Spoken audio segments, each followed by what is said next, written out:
So Monica, we are just missing Yvette, I think. I can't see right now. Are you able to?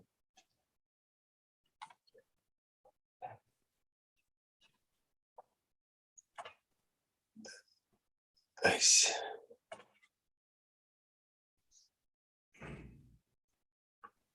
And is Mark on the line, on the call? I'm here. Okay. Morning. Good morning. Hey, Mark.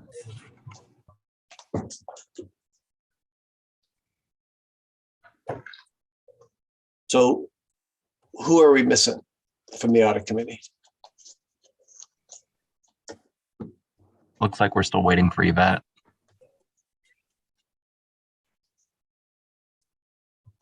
Okay. And Armand. Armand's going to be late. Okay.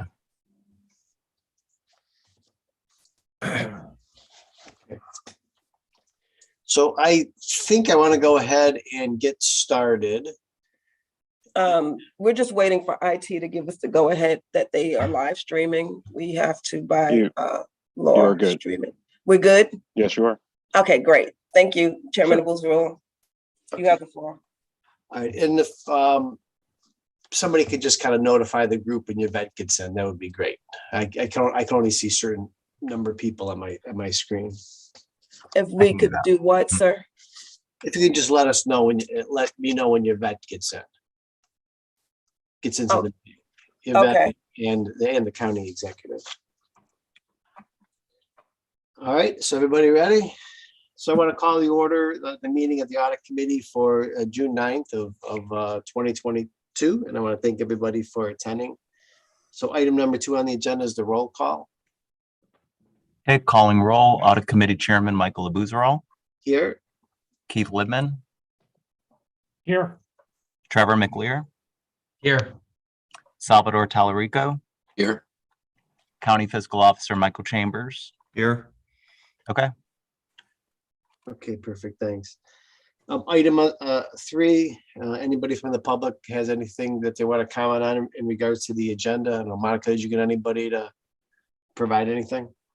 Well, sir, I just need you to provide direction on the executive session as well as any agenda items that are going to be suspended. I think since we did the agenda, things had been added, so I'm not sure if you want to make any revisions at this time to the agenda. No revisions to the items, but maybe move them around a little bit. Okay, do you have an idea of what you'd like moved? I think I'm gonna move the executive session to the end of the meeting and the audit department salaries item, which we'll also discuss in executive session, to the end of the meeting.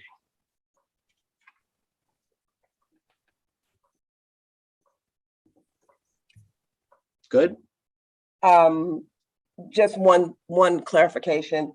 The item for the executive session is the budget update that has the item that we needed to go into executive session and not the audit salaries. Okay. All right. So anything else on that? No, sir. Okay. So item number 4, I think we need a motion to approve the minutes from the March 24, 2022 meeting. So move. Second, Trevor. Okay. All in favor of approving the minutes, say aye. Aye. Aye. Opposed? All right, great. So item 5, the executive session, as I mentioned, we're going to move that to the end of our agenda. Item 6A, the member reappointment. It's my understanding that Yvette has formally been reappointed to the audit committee. Does somebody want to confirm that? Yes, she was formally appointed, and that is actually on, I'm pulling up the follow-up items right now, but she was appointed at the May 10th, on May 10th, 2022. Yvette was reappointed and confirmed by the council. Okay, great. So if Yvette was here, I would formally thank her for agreeing to participate on the audit committee. So I think, if I understand the staggered terms, I think Keith's term is up at the end of this year. So Keith, I would hope that the county would consider reappointing you and you would be willing to serve. But we can talk about that as the year. Thank you for the expression of that sentiment. Perfect. Item 6B, the follow-up items. So Monica, I'll turn this over to you. Yes, so from a follow-up perspective, they're up on the screen. We have follow-up items with bank reconciliation. That is actually item number 6C on our agenda today. We also have a follow-up item as it relates to the audit committee's request for the prosecutor's office to perform a jurisdiction review. That is going to be item number 6D. Today, we have gone over the reappointment of Yvette. The next item is the committee to readdress recommended revisions to Kyogre County Charter. That is actually going to be discussed a little further as we discuss agenda item 8H, which is the Kyogre County Charter. The audit committee requested presentation from the OIG. That was included on the original agenda for the Q1 meeting. And also we discussed it for this meeting. Unfortunately, due to time constraints, we were unable to include that. So that will continue to be an item for follow-up on the agenda. Any questions relative to that from any committee members? Okay. Meeting to discuss the status of bank reconciliation and relative write-off in detail. This was an item from last meeting. The meeting did occur on 4/20. Keith, Keith, Executive Buddish, Mike Chambers, Lee Tucker, myself, and then some support from the fiscal office were at that meeting. The meeting occurred, as I said, on April 20th. The key points were that the $2 million unreconciled difference remains and it appears consistent. They are going to be planning the write-off in the next couple of months. Lee will probably talk about that when she speaks to you about the bank rec. The finding of $14 million from the 2020 audit has been resolved per fiscal. There was a request and an agreement that there be independent assurance of such by either the AOS or Clark Schaefer. Fiscal expressed confidence that challenges with the bank reconciliation will not persist as a result of system revisions and updates, as well as new procedures being implemented, and also increased availability and the ability of employees to focus on current matters versus historical ones. So that was the summary from the meeting. As a post update to that meeting, Lee and I have talked with Clark Schaefer. Our understanding is that as a part of their current audit procedures, they will be identifying that significant, because it was a significant deficiency, they will be actually indicating that significant deficiency in their current report and the resolution thereof. If that is acceptable to the audit committee, then we can probably close this out or just keep it on as a follow-up to ensure that it happens. But Clark Schaefer has indicated that as part of their procedures, they will actually include a line item in their report relative to that 14 million. So in terms of independent assurance, they will actually indicate whether or not, how that has been resolved, or that it has been resolved. I'm a little confused on that. Could you help me better understand that? So when they are doing their procedures, they have to look at any significant deficiencies from the prior audit. This was that 14 million was indicated as a significant deficiency. So in their audit report, there will be, like, as part of their report where they typically list out the prior year deficiencies, they will put that down and they will make an indication as to, and I don't know exactly what they're going to say, but they say it is noted in their report specifically whether or not that has been resolved.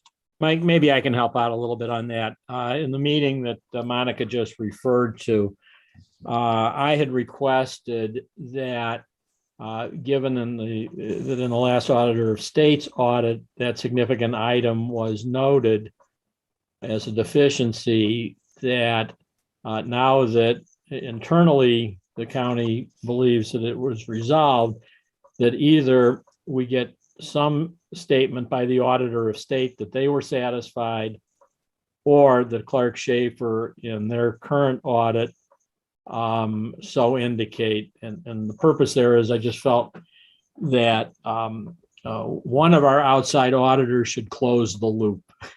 Okay, So I think that's what Monica is referring to. That is correct. okay. They probably will still have a significant internal control weakness about the reconciliation process. But they'll have specific language that the $14 million has been handled, I guess. That was my request. Okay, thank you.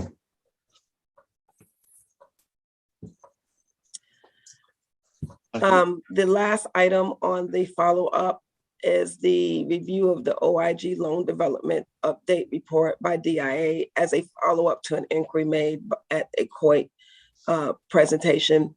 And we did obtain the report from the new Inspector General. We reviewed that report. We provided feedback to them on that report, and they have requested time to review and potentially reissue the report before we do our final review of it. I'll say that. Okay. Any questions, any other questions to Monica on the follow-up items? Okay. So item C, the bank reconciliation. So I know Monica provided a lot of information. Lee, you have anything else to add? Oh, good morning.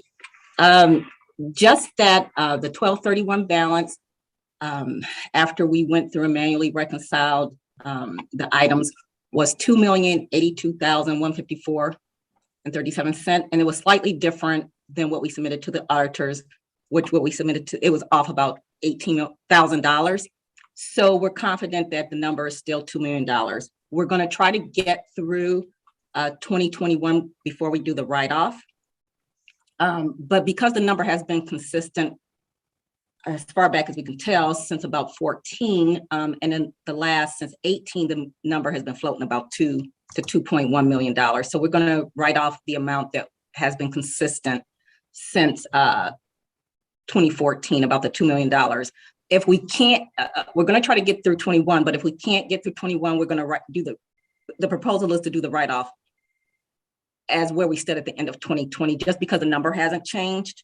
And the auditor stated that once we did do the write-off and our number, once we did the write-off and we were consistent that we would no longer have, of course, a significant deficiency. And this year, if we can get the 2021 completed and we're still at that $2 million number without a write-off, that they would move it from a significant deficiency to a management comment. Is that what you heard, Monica, in the conversation? That would be correct. Correct. Okay, thank you. So where we stand right now is we have reconciled all but 2 accounts through, we're currently reconciling March 2022. And then we have 2 major accounts, our payroll account and our operating account that we're reconciling. We're in the process of reconciling December 2021. The hope is to have it reconciled all the way through June by the end of July. I'm not sure we can meet that. That's pretty aggressive, but we are working hard to meet that so that we don't have any significant findings on our audit. With that being said, we have, once we get caught up on our reconciliation, then we can start using the system instead of doing manual reconciliations. But our consultant said that we had to be fully caught up through the current period before the system can be, I guess all the kinks can be worked out the system and that we can start going back to the process the way it's supposed to be. But there's a lot of cleanup work. We don't want to spend a lot of time reconciling and cleaning up the system as of 2020, but they're going to help us once we're all caught up. They're going to help us get our subsystem current so that we can stop doing the manual process, because pretty labor intensive to do a manual process for this many accounts. And that is my update. Are there any questions? Lee, I have a couple. Sure. Thanks for the update. Mhm. So I'm hearing that July will do the write-off, but as of what point in time? Will it be December of 20? Did I hear a few minutes? Correct. Yeah, So we still have the 2020 books open? correct. We're still reconciling 2 accounts from 2021, and that is the key payroll account and the key main operating account. Those are the 2 accounts that we're working on for December of 2021. If we can get through those 2 accounts by the time that the auditor wants to complete their audit, then we'll write it off through December 2021. So the write-off will be effective through December 2021. If not, we would like to get the write-off done just because it's been hanging out there and the amount hasn't changed. Then we will write off the amount through December of 2020. Lee, the question that he was asked was, are the 2020 books still open? The 2020 books are not open, no. So Okay. 2020 is closed, yes. Okay. So it'll be a prior period adjustment? Is that how it'll be booked? So the write-off will be reflective in the current period. So it'll be reflected in December's 2022 financial statements. And it'll be clearly identified as a write-off on these statements. We'll set up a separate account for expense account for that. So the amount will be as of 2020, but it'll be done in 2022. Correct. Okay. Yes. And then I think from the email that you sent, I wasn't clear on whether it was which one was higher, book or bank. Hang on one sec. The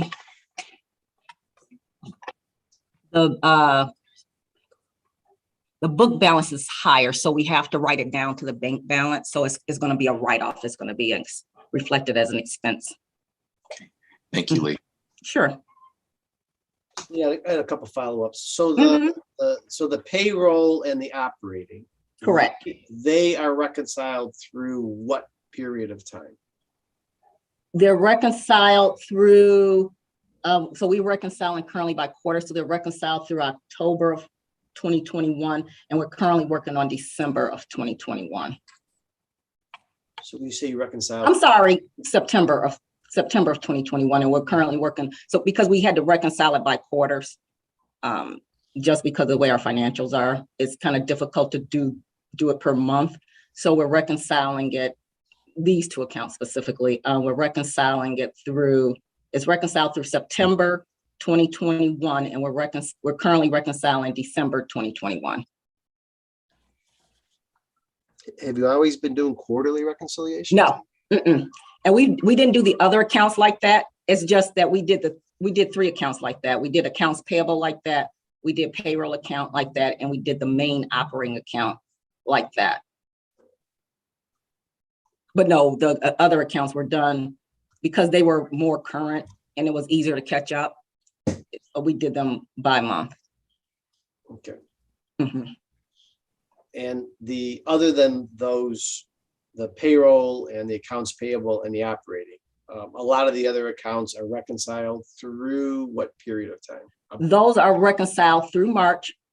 And we kind of stopped because we wanted to get those other ones reconciled, and we're trying to get 2021 closed out. So the main focus has been on getting those 2, because at one point it was accounts payable was part of that, that we needed to reconcile through December 2021, and we got that done. And so now we're trying to get the last 2 closed out so we can close out 2021, do the write-off, and then have the auditor satisfaction.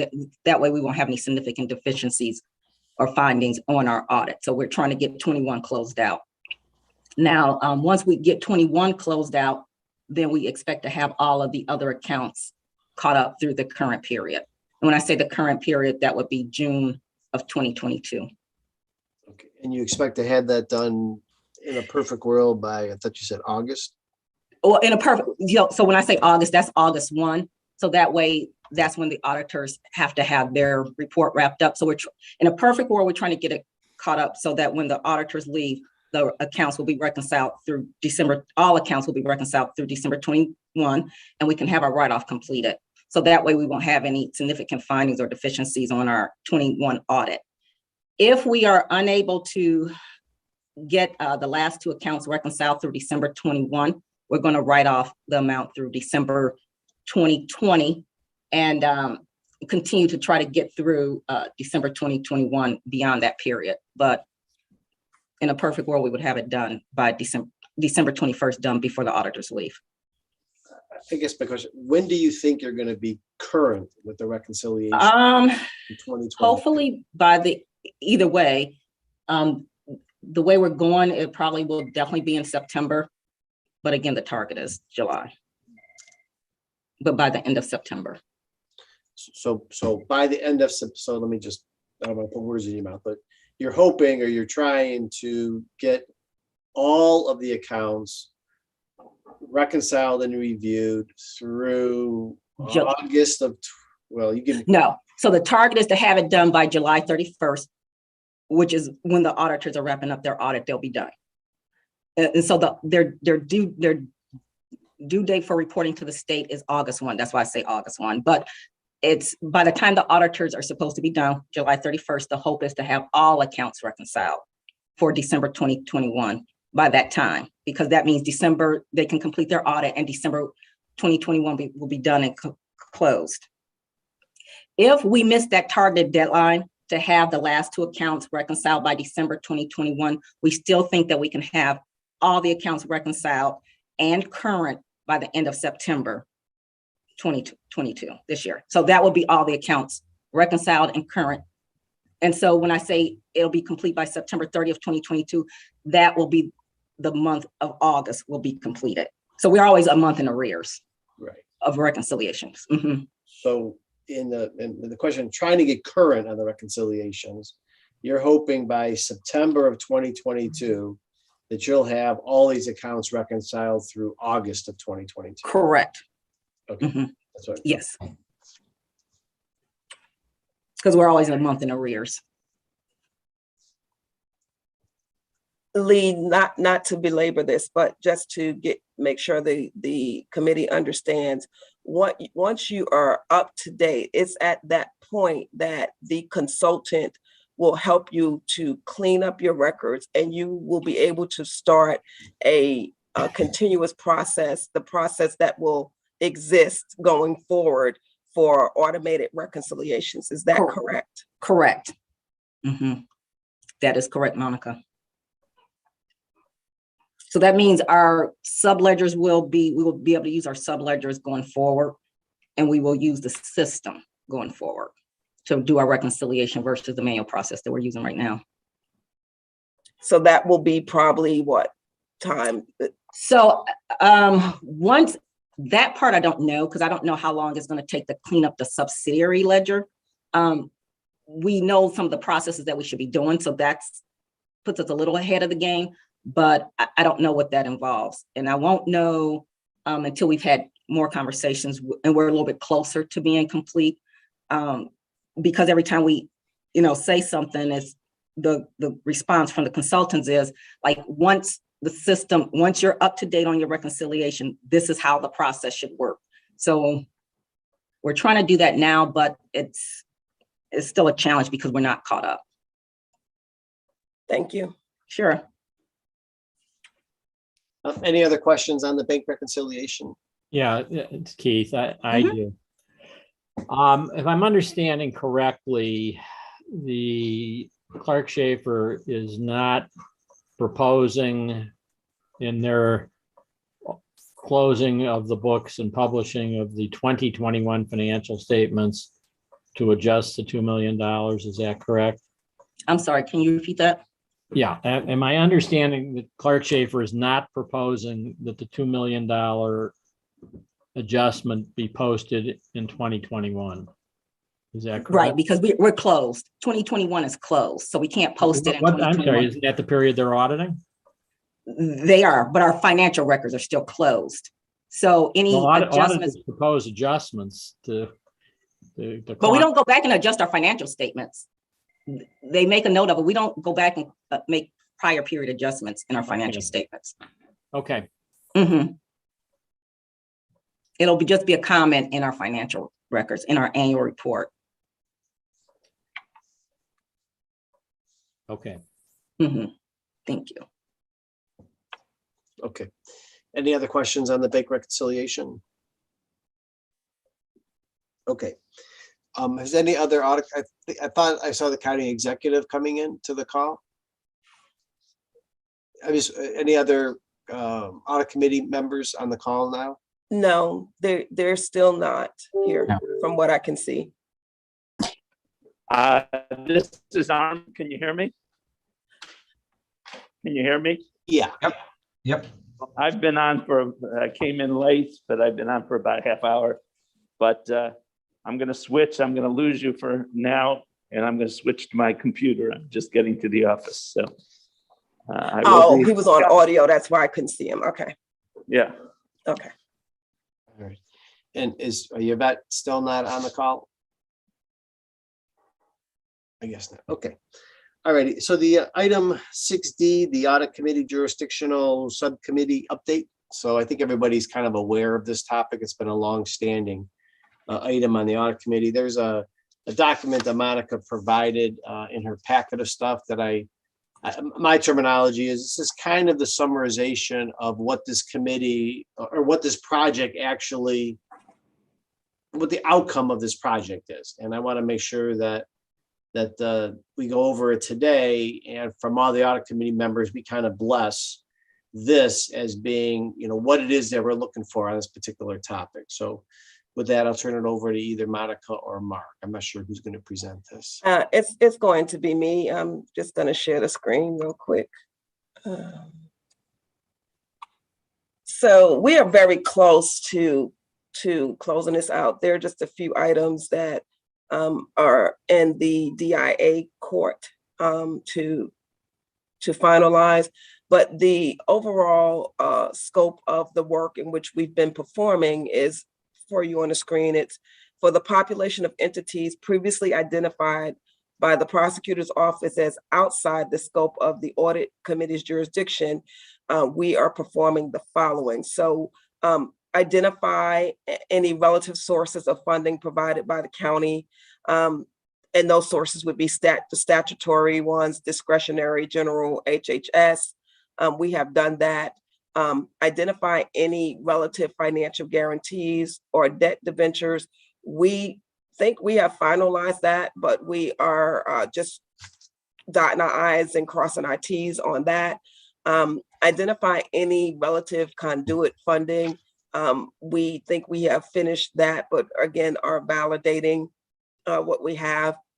And then identify any financial entanglements or dependency, i.e. Contract for services. And Mark has done that.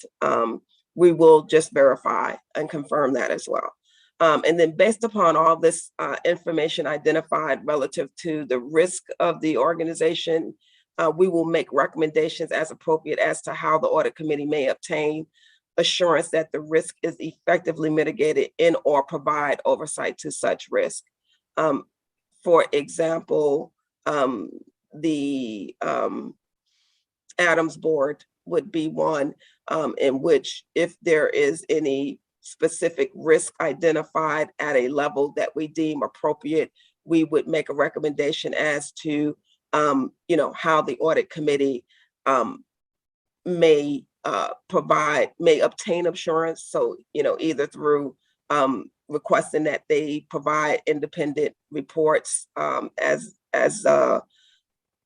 others might do, or we may in some other way try to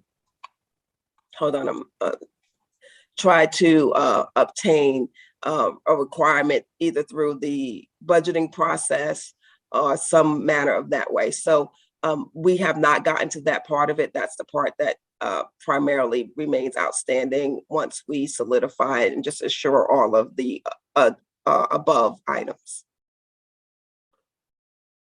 So my final question on this, what are you going to bring back to the audit committee? So what we're going to bring back to the audit committee members, I'll show you kind of what we're looking at. It's going to be kind of a grid formation, which is what you're used to. Just give me one moment and I'll show you. stop this share and share screen. So pretty much this is what it looks like right now. And we will solidify these items here, these columns here. And we will be adding another column here with a recommendation for oversight. So pretty much this is what it would look like in a grid formation. Okay, so just as, let's just walk like through the first one. So the Adams board. So they don't get it, so the, so they're statutorily created under those ORC sections. I'm assuming that's what that column is. Well, the funding, Yeah, right. This is Mark. The statute requires us to fund that entity and their activities. There's no discretionary, well, there is, I mean, we can go beyond, but those code sections require the county to fund their operations. Okay, so that's the difference between columns C and D, whether or not it's statutory and or discretionary funding. Correct. Okay, and none of the funding comes from the general fund, I'm assuming. So we're gonna find out, we don't, as of, from what we know, no, but we're gonna verify that. okay, so you'll populate that column as you continue to do your work. Well, we think we have, but I'm just gonna validate and go back and check with some people just to make sure.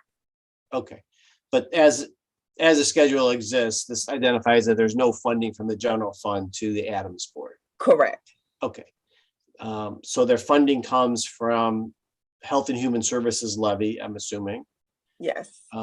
There's no type of debenture or financial guarantee that you know of at this point in time.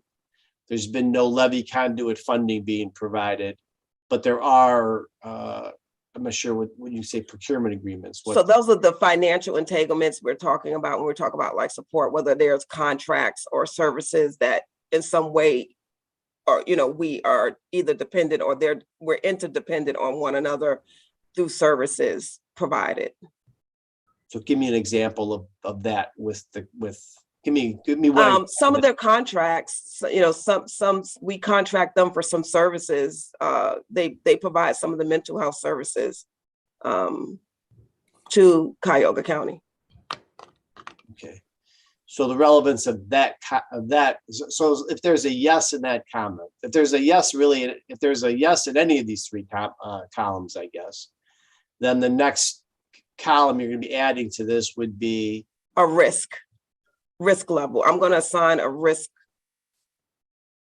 Let me just interject if I could for a minute. I'm not the expert in funding. If Mike Chambers, would be better, but we provide about 43 million, I believe, a year as part of the budget. I believe most of that, if not all of it, comes from Health and Human Service levy. That is much of what we do is then matched by state money or federal money. But in addition, we do have other contracts that with Adams Board. So for example, our diversion center, we're paying the Adams Board additional funds, which I believe, again, most if not all comes from levy money. But there is likely, I couldn't tell you that there's no general fund money in anything that we could do to the Adams Board. I suspect that there are projects that we do with the Adams Board that some of the money comes from general fund. And then there's significant matches that go on with the state and federal as well. If that's helpful.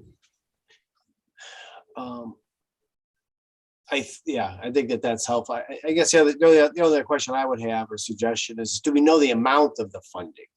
I mean, would there be any value? I know this is complicated, but was there any value in, or is it in your spreadsheet somewhere that indicates, like what the county executives indicated, $40 million, for example? We could get that. We have all that. I mean, that would take not a lot of time to provide to Monica or whoever. Walter Parfiowicz is our budget OBM leader, and he has all that information at his fingertips. We can run our accounts payable, Armin, and just, them as a there's Mike. vendor. Yeah, I'm here. Hi. Yeah. So we can get that if you want. Well, I guess that would be a question to the audit committee members. Is the dollar amounts of these relevant when we're trying to figure out ultimately what we're looking for on this project? I think it would. I mean, if it's, The only thing, Mike, I don't know if fiscal can break out the tranches of where those funds, the sources of those funds, whether, it's $40 million, is that all in HHS funding, or is there transactional procurement type services where there's an exchange of money for them to perform some task for the county? I don't know if it can break out the sources of those revenues. I think we can get it by accounting unit, which would then identify hopefully whether it was general fund or HHS. But I like Armin said, I agree most of it is coming from HHS. Okay. I mean, the vast majority. so just to finish so I think if you wherever you can, and the best that you can do to put some dollar amounts in here. But I'm still, so the next column is going to be, Monica, your thoughts regarding the risk associated with it. Right, we're gonna use that same kind of high, moderate, low that the committee is used to. And then if it's definitely high, we will try to see what, we would make a recommendation that the audit committee try to provide some sort of oversight or obtain some sort of assurance relative to the funding that's being provided in the use of that funding. If it's moderate, it's just going to be a judgment call. And of course, the committee can definitely feedback to us what their comfortability point is on that. And then if it's a low risk, we're probably going to just recommend that, you don't really bother with it. So that's pretty much the next two columns is assigning a risk level. And Mike, I would be looking at, funding in terms of overall funding levels as part of that materiality, understanding of risk. There's going to be some materiality to it, but of course, statutory also, you can't really put a dollar amount on that, right? So got to give consideration to that. So that's going to be, like I said, a little bit more of a process to assign the risk level there, but we're going to be assigning a risk level. And from there, we will make a recommendation as appropriate as to whether or not and how we recommend the audit committee monitor or provide oversight relative to that entity. Monica, Keith, we're challenged regularly to complete the annual audit plan because of resource constraints or other reasons.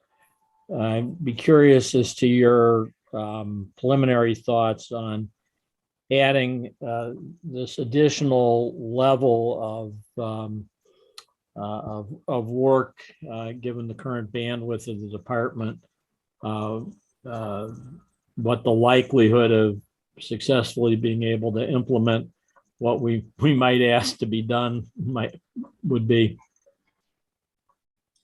So excellent question. I would probably be looking for more recommendations of things like requiring that they obtain third-party assurance, or us obtaining, if they do already have third-party assurance, making sure that the audit committee gets those reports and that we review them. That shouldn't be too timely, take up too much time. But if by chance there's just nothing there, then that would be definitely, one, we'd be limited as to what we could do by department. But I'm thinking more monitoring and obtaining external assurance versus us providing that assurance.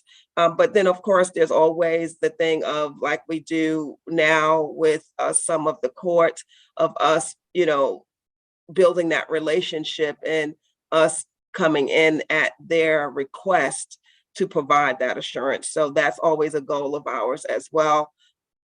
Given, you know, If I could just interrupt and maybe sort of redirect. I like the idea of using assurance that's come from other sources. I suspect most of these entities are audited either in the normal course of their business or governmental audit, mandated governmental audits or what have you. So to the extent that we can leverage off of that, that's great. But it's still a list of 30 entities.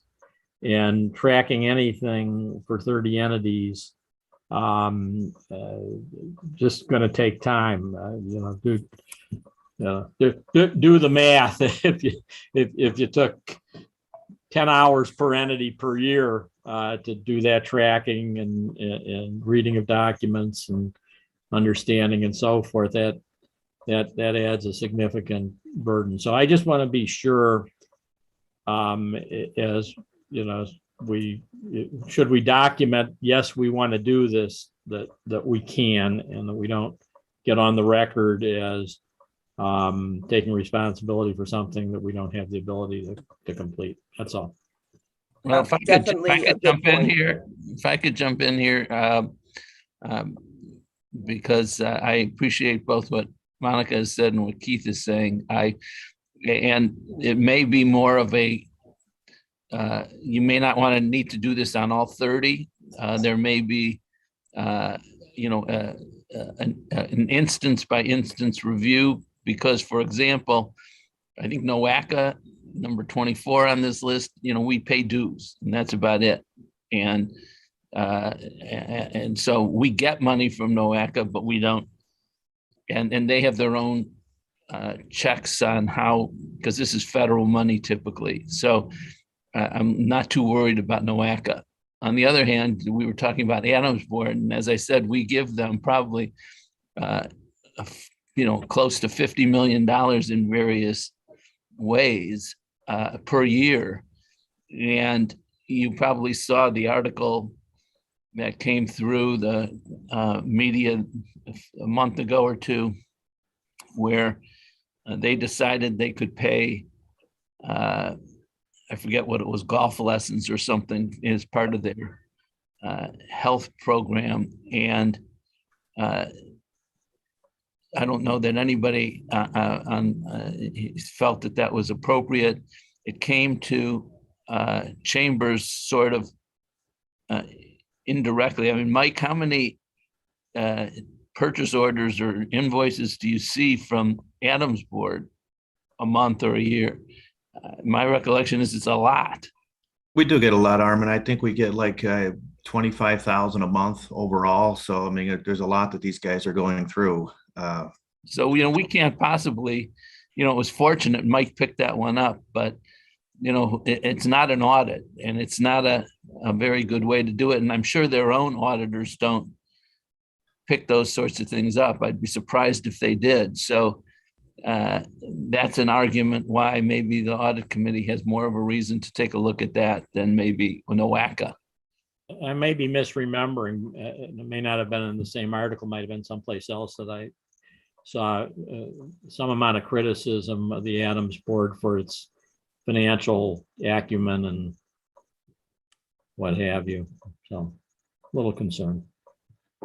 Now, you can't believe everything or even much of what you read in the media, but that one was accurate. So just to get back to the topic and to the audit committee members. So I think this is what the audit committee has been asking for, as we have talked about this particular topic over the last couple of years. But I want to make sure that from the other audit committee members, that they're kind of blessing this approach. So because I'm sure there's been a lot of work to get it to this stage. There's going to be more work to get it done. But I just want to make sure that before Monica and her team and Mark and Mike and everybody else spends more time with it, that this is what we are asking for. So is everybody good with this from the audit committee? I'm sorry, from the audit committee? Well, I'm good with it as long as we have the ability to do it. That's all.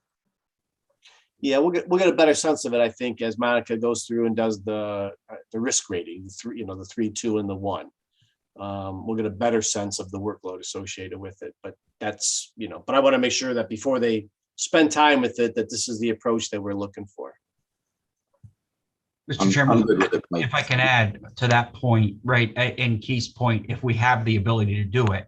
But to the county executive's point, a lot of these are discretionary to the extent. So, we give Adams Board $40-50 million a year, right?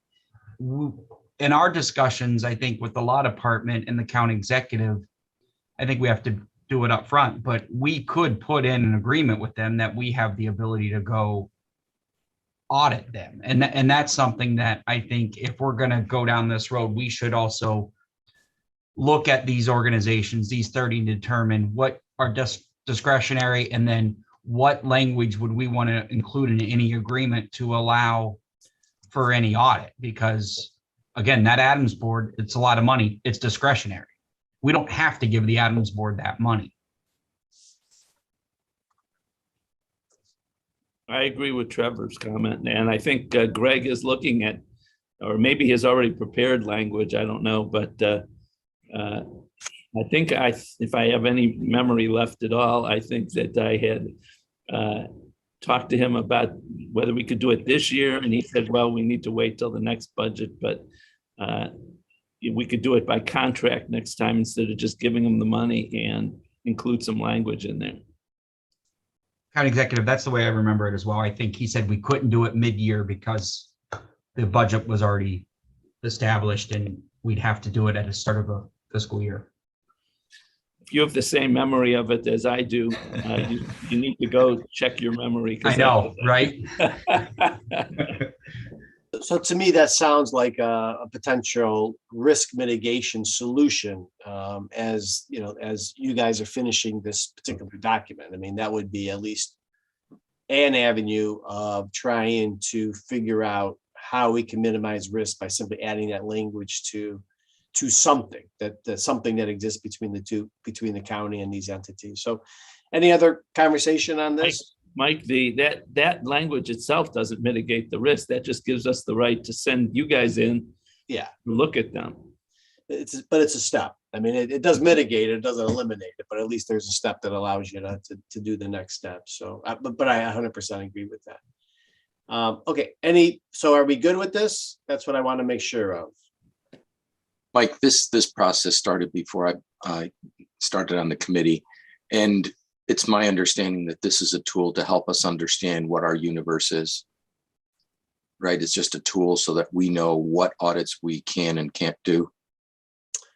Oh, I think kind of. I think what this really is currently we don't have the internal audit does not have the authority to be able to audit these entities based upon the work that was done by the prosecutor's office. So this is additional work that would allow other ways of being able to understand the risk implication associated with these entities, because they do not fall under the current jurisdiction, our current jurisdiction as interpreted by the prosecutor's office. Right? Thanks. Yeah. Yep. Thank you. Yeah, so they're not currently in our risk universe, Sal. But the question is there still risk that needs to be considered by the audit committee in their oversight responsibility that they have for the organization? Right. Monica, to that point though, if we know there's risk, but we have no jurisdiction, I just curious, what's the point there? Is it to draw attention to the fiscal office, right? I mean, because Mike and his team found a couple of those and brought it up, took the appropriate action. I mean, I'm just trying to what good does it come knowing that there's risk, but there isn't anything that the audit committee itself has jurisdiction over? Well, it would it would allow the diligence of the audit committee to be documented, that you did identify it, you did try to come up with some solutions on how to provide oversight. But if there are no solutions available to you, then should there be an issue, to Keith's point where he keeps saying if something pops up in the newspaper and they go, well, what was the audit committee doing? We could say, oh, we did look at this and we did try to do X, Y, and Z, and there was just no avenue. And maybe we may need to look at maybe some legal way in which if the taxpayer wants this to oversight for this, in which we can provide the oversight. But it really protects the audit committee to ensure that you guys are doing your jobs. Okay. However, And as I understand it, it's going to provide a roadmap. So the ones that are higher risk, those are the ones that I think the county administration would want to enter into a contract so that it would open the door for Monica and her team okay. to examine. And I think that works for some of these. I don't think a contract, where we legally have to fund this, and Mark can probably rattle these off. I think it works for some of these, but I don't think that'll work for all of them. But that's good. That would be correct. There's no one size fit all for this. There are going to be different solutions that are going to be recommended. We will recommend as many solutions as possible. And if there are no solutions, at least you will know you have what the risk level is, and that there's that exposure that the organization has, and you make that known. I think it's got to be an organization by organization review, because as has been pointed out, we're not going to be putting in we're not going to make a contract with the Common Police Court to audit them or give us the right to audit them. They're an independent elected body, and that would create a firestorm, and it's probably not legal. But Adams Board's a different view, or, there's different, and then there's some in between. We probably could put in a contract with the Metro Health Organization, but I'm not sure that council and the administration would want to do that. So, and that would be a huge undertaking. I mean, they're $1 billion organization. So, each one has to be reviewed. And just like specifically using Metro Health, what we found through this process is that our auditors actually provide us some assurance on Metro Health through their audit process. So that would be noted when we note it as if the problem will come up as a high risk, and we will note what is currently done also from an assurance perspective, which is our current Clark Schaefer. We had a conversation with them. They do provide some assurance in doing the financials over Metro Health. Okay. All righty. So I'm gonna kind of get back to the agenda. So everybody good. So I think everybody is kind of saying the same thing.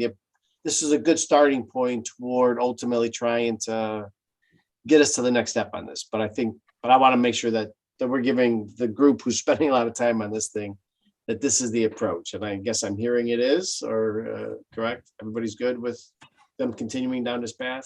Good. Good. Okay. All right. Item 6E, the external audit update. We got a little bit of an update, but Lee, or Monica want to give a update? Like real quick, I just wanted to thank Mark and Monica, the team, for that work on that. I mean, it's been still not done, but it's been a lot of work on this. So thank you guys. Yeah, I'll echo those things. Lee, could you do the update, please?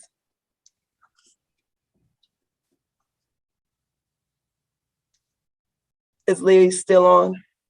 I'm sorry, Monica. Okay. You just unmute, you muted yourself, Lee. I'm sorry. What did you say, Monica? Yeah, so the update for the external auditors. Okay. I'm sorry. We had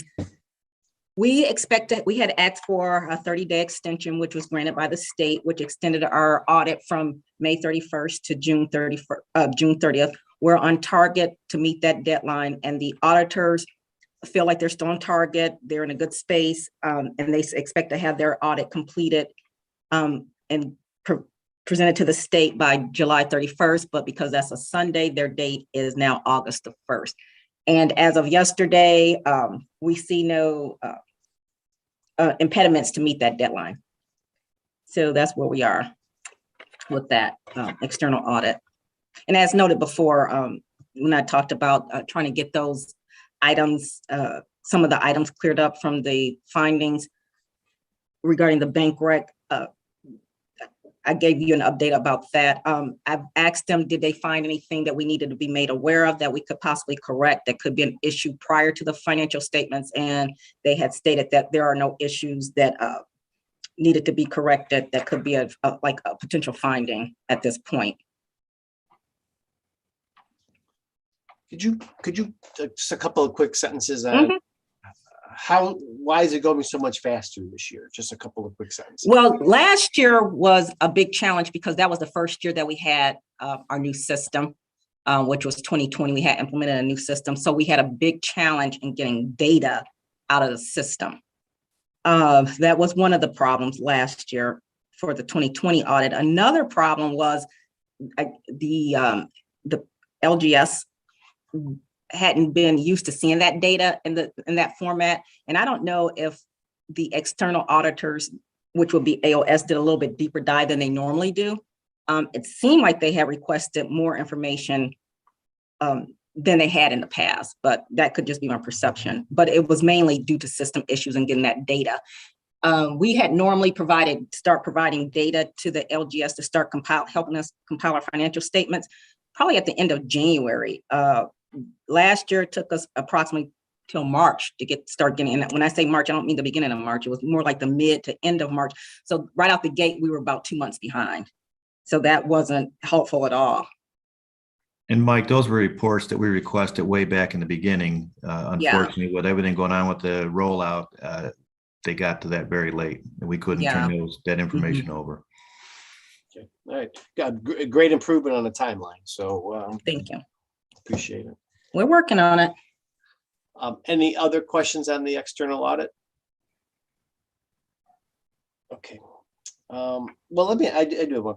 How are you guys handling the communication? It may be answered this already, but with, management letter comments, major internal control weaknesses, major non-compliance. I mean, how is that dialogue occurring this year with Clark Schaefer? Yeah, so we had asked that if they saw any issues that they thought could potentially be a management issue letter, did they see anything that we needed to communicate and correct? If we had time, sometimes if we have time, we can correct the issues or give them more data to support our position.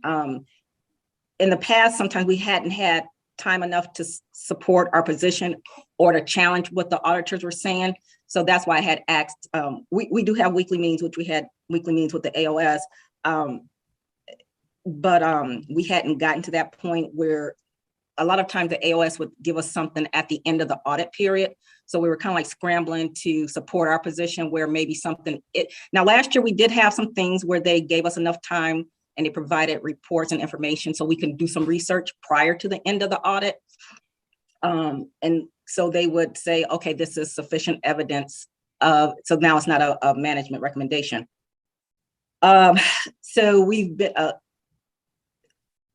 Clark Schaefer has been a little bit more upfront about like going back and forth saying like, oh, by the way, one of the things that they said is, oh, we see you don't have the proper signatures on this document. And so we were able to show them in the system where, the approval is in the system. It's not necessarily a written signature on a piece of paper. So they were satisfied with that and said they didn't know that. That was very helpful.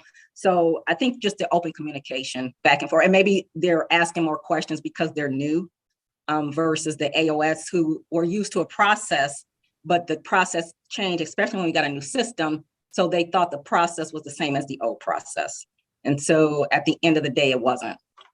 So other than the cash reconciliation, have they identified to you any significant issues that will be in the reports or management? No, and I will reach out to them again, other than the cash reconciliation and the issue surrounding signatures. Those were the only two issues that they have brought up to me. But I will reach out to them again to try to get more, to get clarification that those were the only two issues that, could present a challenge for us or become a management recommendation. Great. Any other questions for Lee on the audit? Okay. So item F, the director evaluation, we're gonna defer this to the end of the meeting. Item G, the recommendation for the revision to the county charter. So again, I'll turn this over to Mike. This kind of goes back a little bit to what we talked about before, potentially with jurisdiction as well as access to records. So I'll turn this over to Monica. Okay, and so at this time, I'm discussing G, but also 7E, which is our annual review of the Kyogre County Charter. So these two kind of going together. So I sent a document to everyone that was authored by the Kyogre County Prosecutor's Office. In that document, I highlighted some specific language which presents a problem from a professional standards perspective to the internal audit department. And as a result of that, I would be recommending clarification to the Kyogre County Charter to address the concern that has been raised by this memorandum. The concern here is that, as you may recall, when the peer review was occurring, prior to that review occurring, I brought up the concern about our access to records and recommended that we revise the charter for that. The committee was okay with it because we were currently able to get access to records and thought that we needed not to revise the charter at this time, to just wait. I believe the decision was to wait until the regular period for charter review. As a result of the peer review, though, when they did the peer review, as you may recall, just that one item of us not specifically having that written language about our access would have mandated the peer reviewers to say that we were non-conforming, and henceforth we would not have passed our review for that particular, because of that particular issue, which is not having the in fact, rather than just in a in appearance, not just in fact, access to the records. So if you recall, there was an executive order that was issued, and that's what this item G was originally about, was the executive order being issued for the access to records, and whether or not from executive to executive, we wanted to rely upon that, as that could be changed. The original direction given to me in the prior two meetings was to work with the law department to see if I could identify a way in which council might be able to pass a similar order to ensure the consistency of our access to records, irrespective of an executive, the executive order. So, however, this particular item came into my purview, and this issue is even more important from a professional standards perspective than access to records. There are two really key critical things that, from a professional standards, that we would definitely, just like I say, not conform and not pass our peer review. One is access to records, and the other one, which is even more pertinent, is this one, which is our ability to independently audit. And so when you look at page 4, the opinion that is given by the prosecutor's office, which also represents internal audit as its legal function, is that there is no authority for Department of Internal Audit to mandate that any of the county entities listed in section 11.01 must acquiesce to an audit from DIA. So basically, the opinion that is stated in this document is that we don't have the right to audit. And that is paramount to our professional standards and our existence in terms of our ability to audit according to professional standards.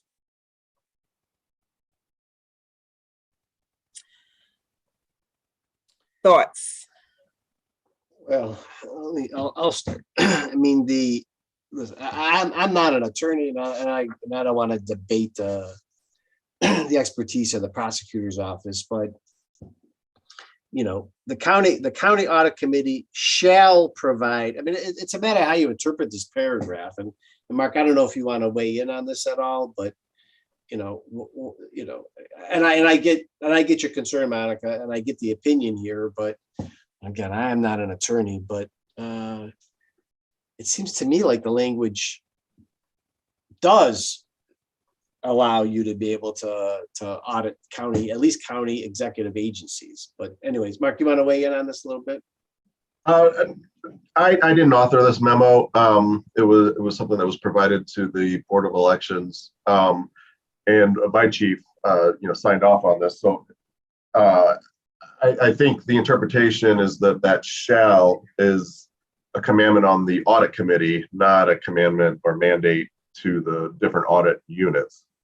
And the audit committee provides that assistance to the extent those audit units request it.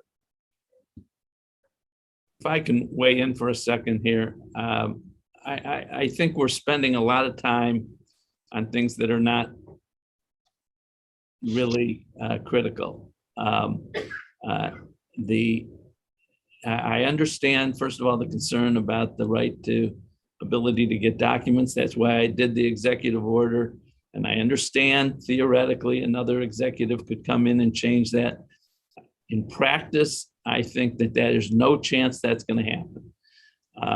I think that they would get totally, it's just not going to happen. I mean, politically, it's not possible.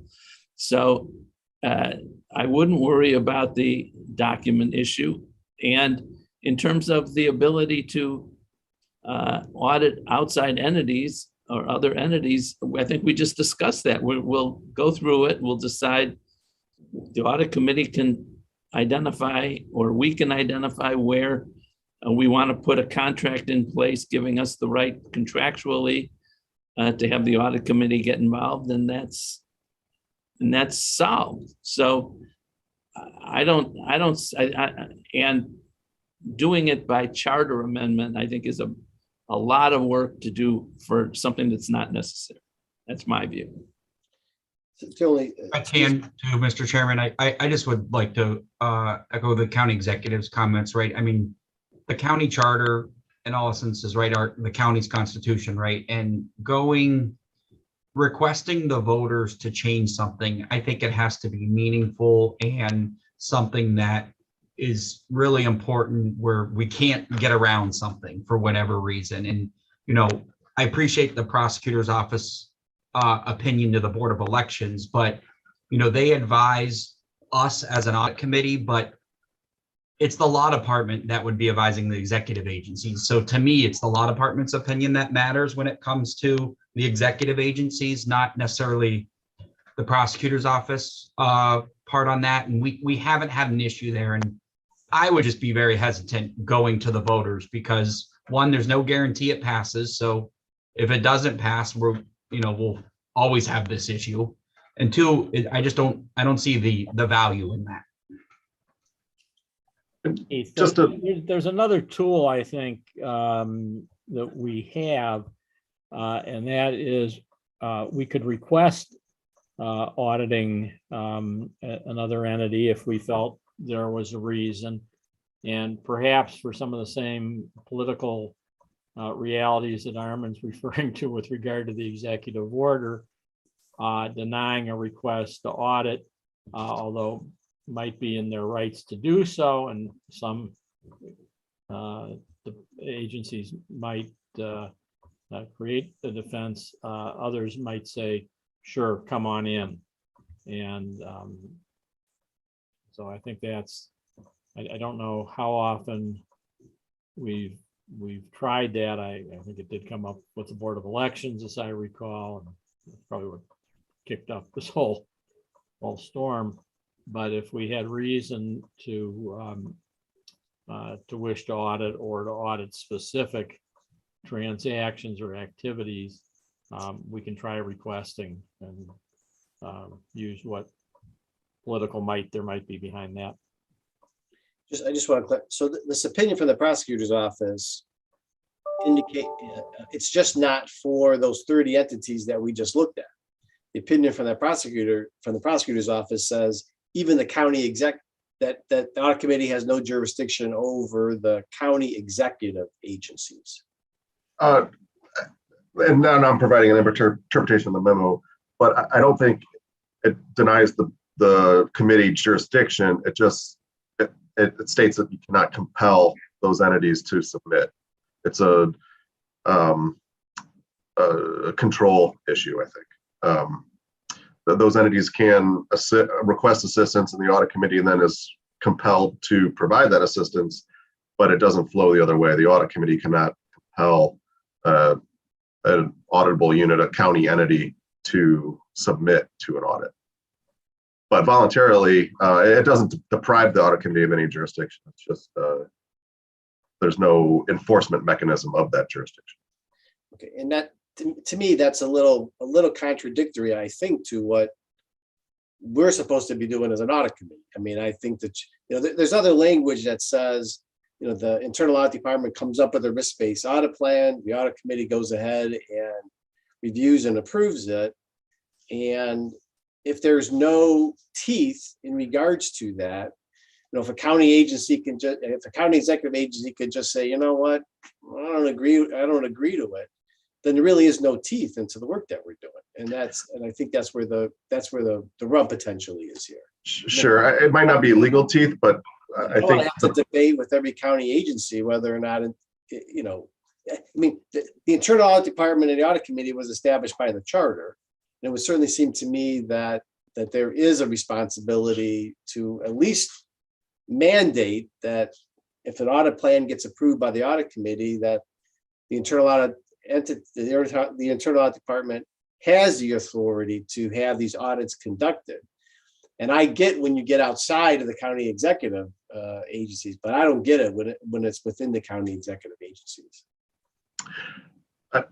That's what the charter says. So again, I'll come back to Trevor's point to look at the other side. If we put this on the ballot, an issue as to whether the county executive agencies can be audited, and it gets voted down, then I think that puts the audit committee out of business. And nobody's interpreting it that way. Nobody internally, the county executive doesn't interpret it that way. The council doesn't interpret it that way. None of the departments, I haven't had any department heads call me and say, there's no authority to audit us. So again, I think we're trying to make an issue out of an issue that doesn't exist. So let me speak to that. It could be worse if it gets voted down. Understandable. My responsibility here is to point out where there would be non-conformance with professional standards, because that also is a requirement of the charter, is that we comply with professional standards. This particular issue, the right to audit, is a foundational issue, and it would cause us to not be in conformance with professional standards. I'm not a legal person, but I do know audit, and I can tell you that the way this is written, the interpretation thereof would put us in non-conformance with professional standards, and henceforth we would not be complying with the Cuyahoga County Charter for us to be in compliance with professional standards. So that is the concern that I'm bringing to this committee. Of course, you have the ability to decide whichever way you wish, but this is the importance of this, is that yes, by acquiescence, we are able to audit, but we do not have the right to audit. And that is the key thing, is we must have the ability to command an audit, to be able to say we are auditing you, not may we audit you.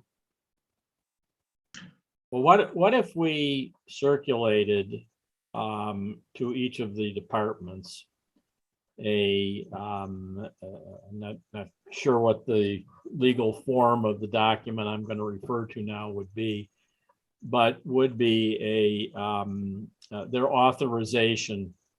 They give us their authorization to audit. And what, hypothetically, if we sent that out tomorrow and there's 30 departments and 30 department heads signed off on it, we'd have the compliance that we wanted. And I can't speak to that being a direct alignment to the professional standards you're referring to, Monica, but it would be a practical response to them at the very least. And I wonder if before we march down a road that might put us worse than we currently are, if we tried a process like that and see if we have a problem or we don't. Well, let me, again, I'll jump in. I don't like to normally talk so much, but I think that, Keith, you're looking for I appreciate you're looking for a practical response. I don't think that's the way we should go. What if the next, a new director comes in and says, I didn't support that.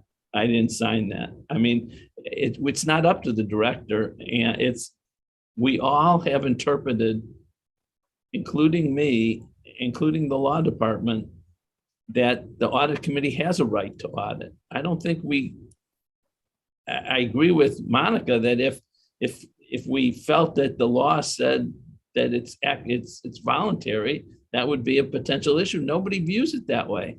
And except apparently with respect to the Board of Election, which I think that opinion can clearly be distinguished from where we are today. And I don't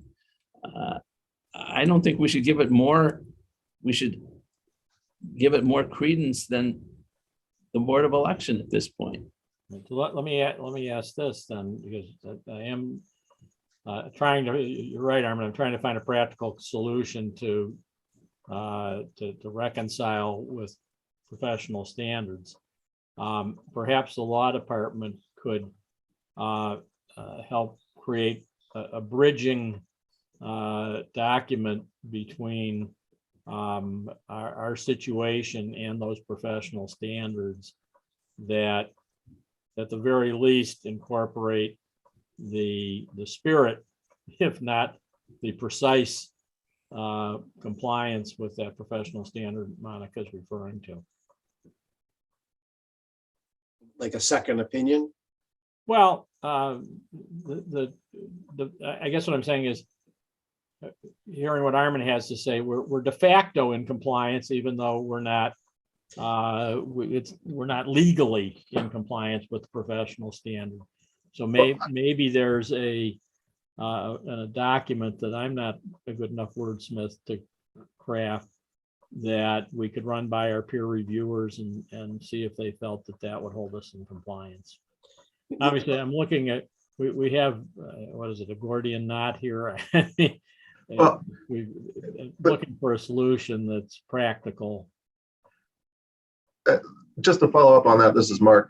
And maybe if we look at the professional standards as well and try to line those up with I understand Monica, and I haven't read these standards or what obligations or what those limits are, floor is. So maybe taking a look at it from that side as well. No, that's essentially what I'm trying to do. Yeah. Just to make, I mean, I don't think, Monica, this became an issue until this opinion came from the prosecutor's office, correct? That is correct. Right. So from a professional perspective, when I read it, just knowing what I know and the standards that have been set, there was a question in my mind, but because it's open to interpretation until you have a legal opinion that says otherwise, right? So I didn't, raise the issue of concern, just like you said, just let sleeping dogs lie.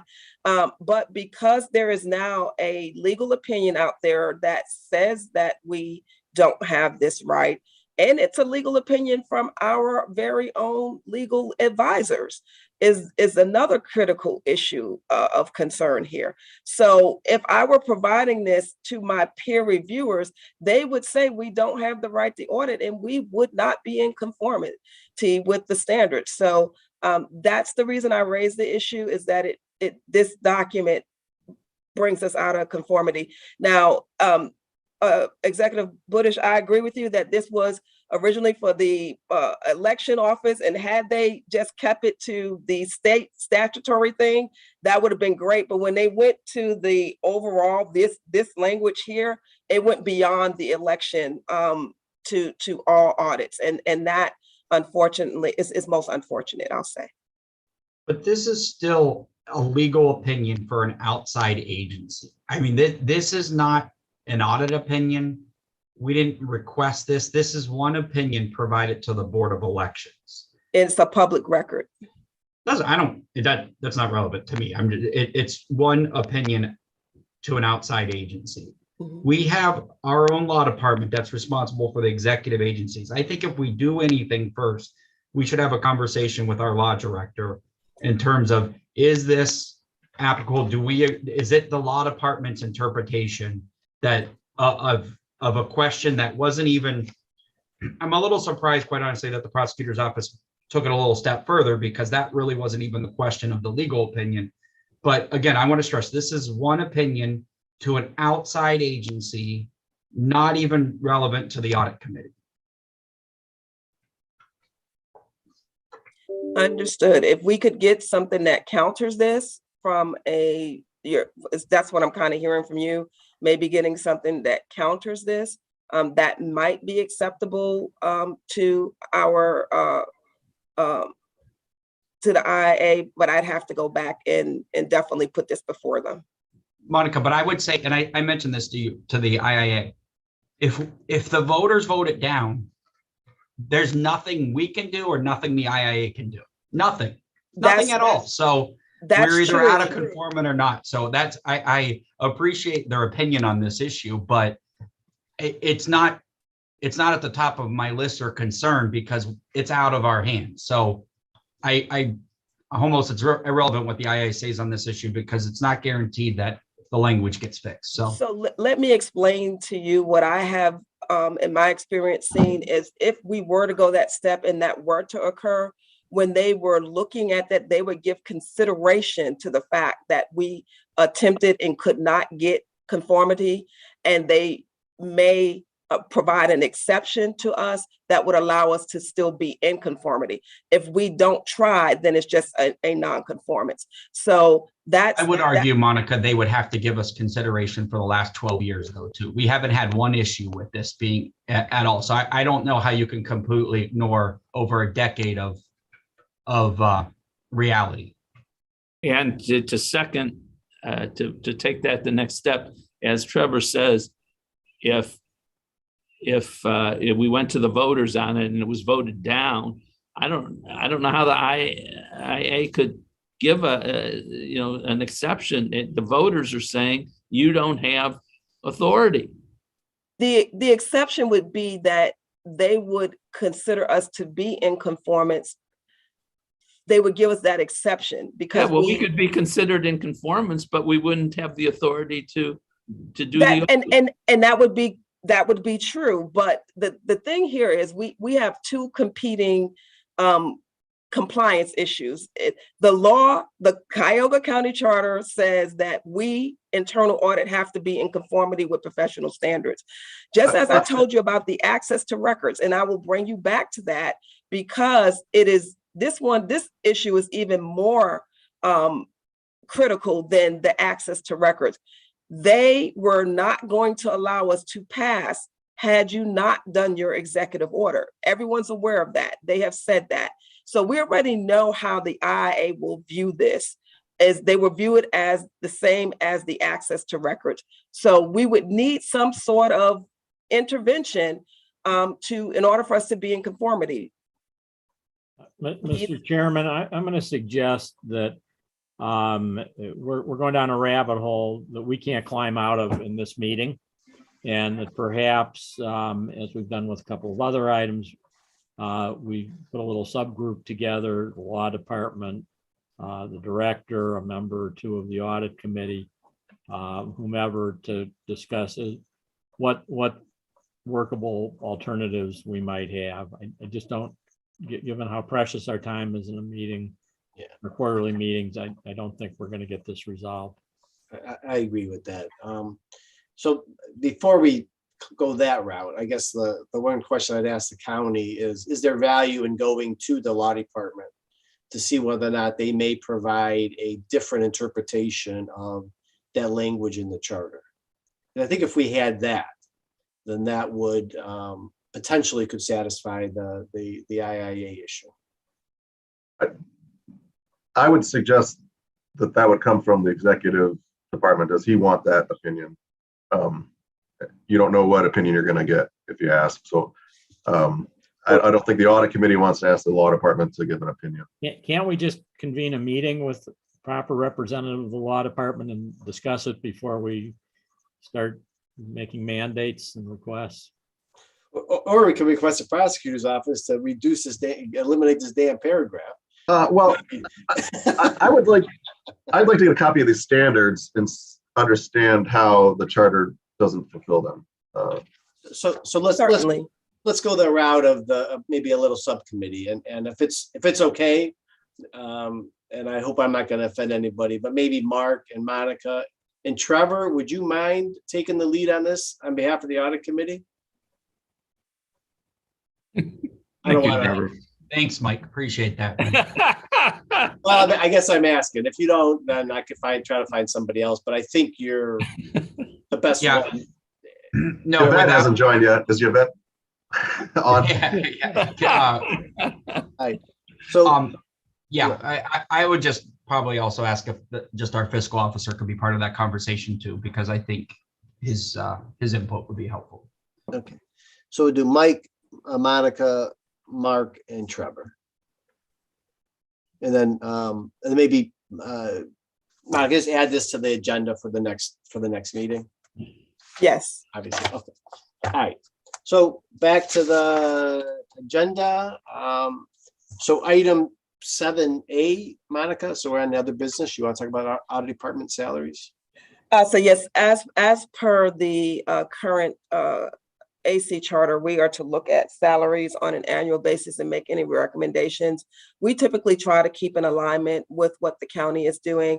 The county is in a preservation mode in terms of our budget and making sure that we stick to the budget at hand. So there's not been a movement for salaries. So we are not, for salary increases, we are not recommending a salary increase at this time. However, I will let the audit committee know formally that in Executive Budish, you can speak to this, since I believe it was your department, your area that that instituted this or supported this effort. But there is going to be an additional cost of living increase of 1%. I believe that goes into effect as of July 1st. Executive Budish, would you like to speak on that? Yes, you're right. You've described it correctly. Given the escalating inflation going on in the world, we decided, and council, I believe council has agreed to it, that we would give all of our employees 1% additional for this year, starting now, through the end of the year. And then it'll be relooked at next year. But right now, that's where we are. Trevor, is that your memory of that? Correct. County executive, yes, the fiscal office brought forward the legislation. Council approved it, I want to say 2 weeks ago, right, Mike? Something like that. Yeah. So that applies to everybody. Correct. Okay. Is that everything on this topic, Monica? That is correct. Okay. All right. So 7B, you want to table this for everything associated with the budget update to executive session? Correct. Okay. So item 7C. Are we certain that the budget update is something that is you know what? I'm sorry. There's a part of that is not. It's the regular update. We are on track. So there's a part of the budget update where we are recommending some reallocation of funds that is part of executive session. So Mark, that's what we're talking about, where we talked about the potential promotion of, we would need to reallocate funds in the budget in order to do that potential promotion. Okay, so that's going to be discussed. Promotion. Right. Okay. Right. And so right now, just overall, I did send the budget update that is provided to us by OVM. We are tracking to our budget. Our projections are we are going to be, on definitely at budget or underneath for all of our areas. So there are no concerns. We don't need any additional resources or dollars at this time. We are currently doing the RFP for the audit services, the external audit services, and that is the significant variance that you see in our professional services. Once that comes on board, which when they do that, I believe they will need to do an encumberment for those dollars. So even if we don't spend them all in this year, they will need to be encumbered. So they need to still be in our budget. So we are good from a budgetary standpoint. We are on track and we don't need any additional resources at this point in time. Okay. So any questions to Monica on the status of the 2022 budget? Audit committee members? Okay. So item 7C, the review of the annual update to the council. So Monica sent the report out for comment. And I don't know if you received, I actually provided, maybe you didn't see it, Monica, but actually in the report itself, I added a comment or a question that I'm still hoping you provide a response for. So I guess the next steps would be the scheduling of the meeting or anything else you want to talk about with this? That's correct. So we're going to, I need to reach out to to the chair of the COIT. He's a new chair. And in my conversation with Trevor, now would be the appropriate time to do that, to try to schedule it for sometime late June, early July, around that time frame. I actually will need to look at that as well, given some of my availability in terms of providing care to my mom and me being, because I would need to be present for that meeting. But yeah, we are going to be scheduling that. The target right now is end of June, sometime July. Okay. Any questions on item 7C? All right, so 7D, we have had this on the last couple of agendas and haven't got to it. So would like if it's going to be Josh to kind of go through the audit issue update document. And again, Josh, you can just kind of focus on the summary schedules and just make sure the audit committee members kind of understand how those schedules work together. And then also if you can go through the new report. Yeah, sure thing. I'm looking to see how to share. Oh, Monica's sharing it right now. Thank you. So it has changed since last year. We did add this initial table, which is recommendation summary by audit 2017 through current. So basically it's a listing of every single audit DIA released since 2017. This first set of columns is just the total number of recommendations. The second set of columns, where it starts total number closed, just shows how many are closed. Now, there are some notes in there. Some of the recommendations were closed due to the age and the relevance of the audit itself. So meaning at this point, they were old recommendations and things potentially have changed. So they were just removed. Go second page. It continues on to the second page, and it gives the closed criteria depending on which agency it was and what I just discussed, that age and relevance. So moving on to the third page, it goes into the activity for the first half of 2022. Now, these are all effective as of, these numbers effective as of the end of May, basically. We've actually done a little bit more work on it since, but we did release the CCOMS audit. So we're adding those in for the recommendations, as well as the testing completed on follow-ups. So as of right now, or as of the end of May, we closed a total of 38. They're all listed there based on the status of the conclusion that we made. There's definitions down there for each conclusion, if anybody has any questions on those. No, Can I just, I want to make sure the audit committee members understand this a little bit, or maybe I understand it a little bit. So let me go to the, oh, no, if you can stay on that one schedule first, the one you were just at. The ones that you showed, go down one page. I'm trying to, for some reason, my tracker moved. Okay, so There we go. testing, yeah, the testing completed by conclusion. So, yes. so walk the audit committee members through what internal audit did to be able to compile this table. Okay, so basically what we did follow-up testing on the individual recommendations for each of the audits there. So the detail on every single individual one is down below, but this is just to summarize it. So if it was fully resolved, we found that the audit finding had been adequately addressed with corrective action. You know, partially resolved basically means that they've taken some action, but there's still some more action needed to really fully resolve. So in that case, if it's an executive agency, we don't remove it from future follow-up. We're going to come back when they've told us that it should be completed. Same with not resolved. When it's an executive agency, we keep it as an open issue, and then we'll come back and look at it based on their response currently. Withdrawn is basically, you know, the risk of the organization no longer exists. Thus, we don't need to follow up on that recommendation any further. And then risk accepted is, you know, management has basically decided to accept risk of not taking corrective action.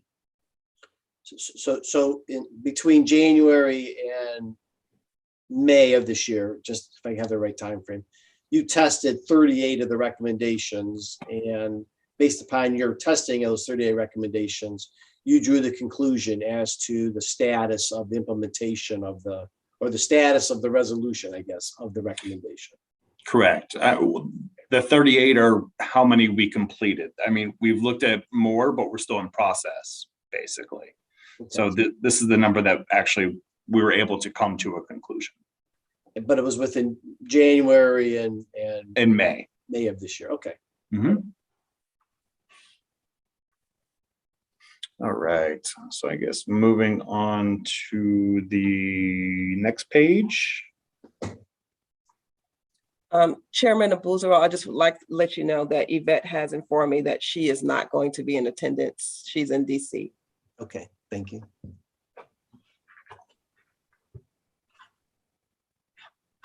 All right.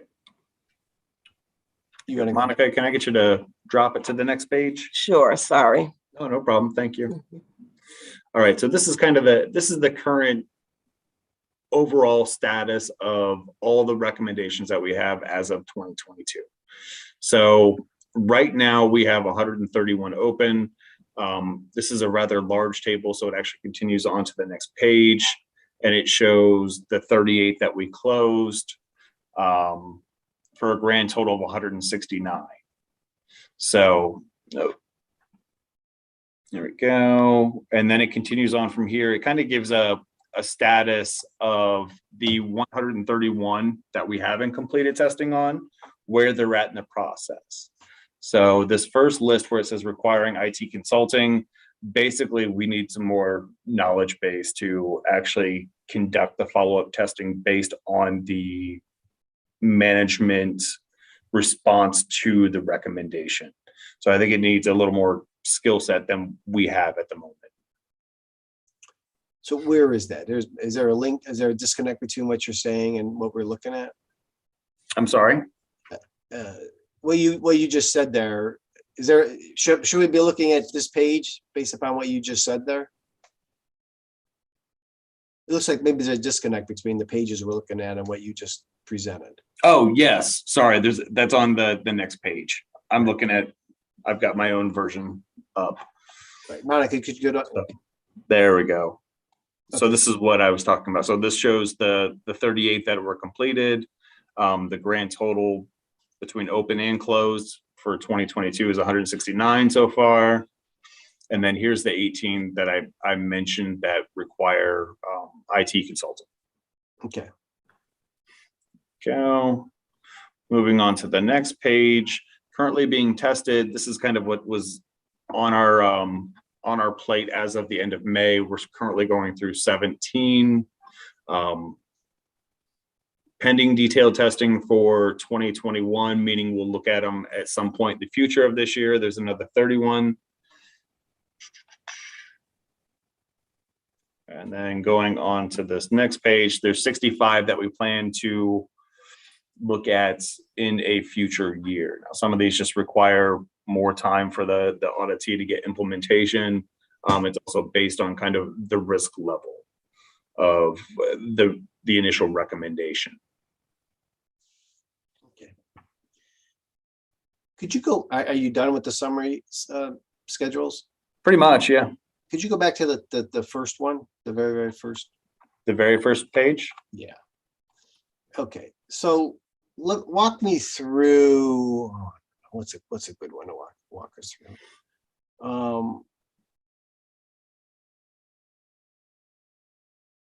The employee reimbursement line, just that particular audit. Just walk audit committee members through that line. Sure. Okay. So the employee reimbursement. So there was a grand total of 25 recommendations in that audit. So 3 were high, 10 were moderate, 4 were low, and 8 actually weren't rated. So that audit came out before ratings were assigned at the time of audit. Now, some of them were actually at a later point. I believe when Monica came in and we started the issue tracker project, some of them were in fact rated. Yeah, the rating didn't start happening till I got here. It was a recommendation that I had that we start rating in order to give management and us focus on things that are of more critical nature. Okay. All right, so it goes through and they're basically all listed. The numbers match for the closed area. It does have a notation there that CAR, which basically means closed due to age and relevance. So with that, I believe Monica had gone through and determined when the issue tracker project had first started, which ones were kind of out by time or no longer relevance, that they've aged out to where it would be beneficial to actually perform a follow-up. So that's why they're showing as closed. So let me give a little bit more insight into that. It wasn't me per se. It was done by the team. So Jeremy, who has the most resident knowledge, they went back, they looked at the old audit reports. They actually tried to determine whether or not they could feasibly close these out or whether it was just so old. Like I think when I got here, the sheriffs, we did a follow-up for the sheriffs, and by the time we met with them, they're like, oh, we don't do that process like that anymore. So pretty much that's kind of what this indicated, is that the issue had been outstanding so long that it was not feasible to even close it out, because potentially they didn't even have the process in place anymore. The process had changed, but it was a process that it was definitely a process that took place. Staff did it, management reviewed it, and as a director, I reviewed it and gave the final blessing on what would be closed out. Was the department reporting? So you didn't, so there was no formal testing done on these particular recommendations? No, because it was determined that it would not be a good use of resource, because the item was so aged that the process wasn't even that way anymore. So, or either that, or it could have been, so there were multiple things. It could have been that we were going to be doing subsequent work, like some of the Benford's AP stuff got closed out because we were doing a Benford's audit that would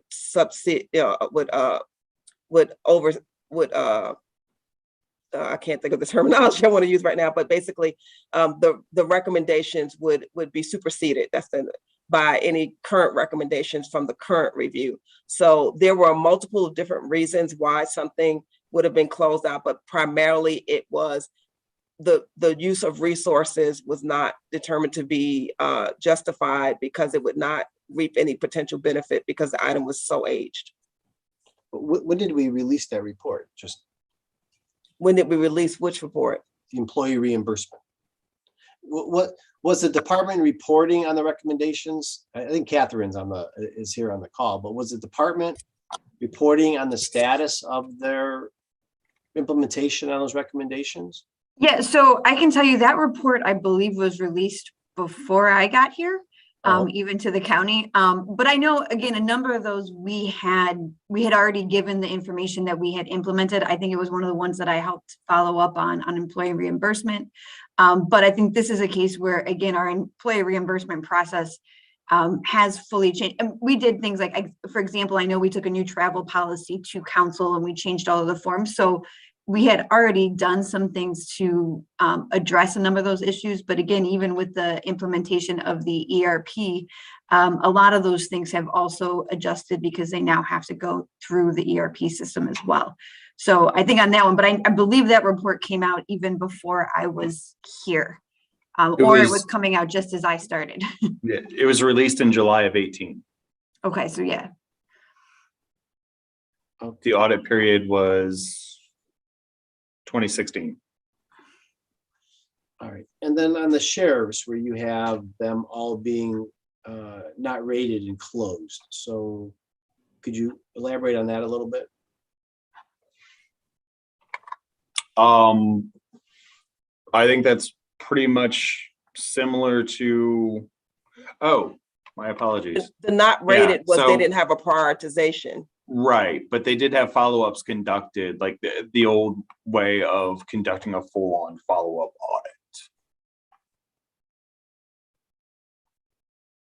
Okay. So those were those done before Monica, you got here at the sheriff's office?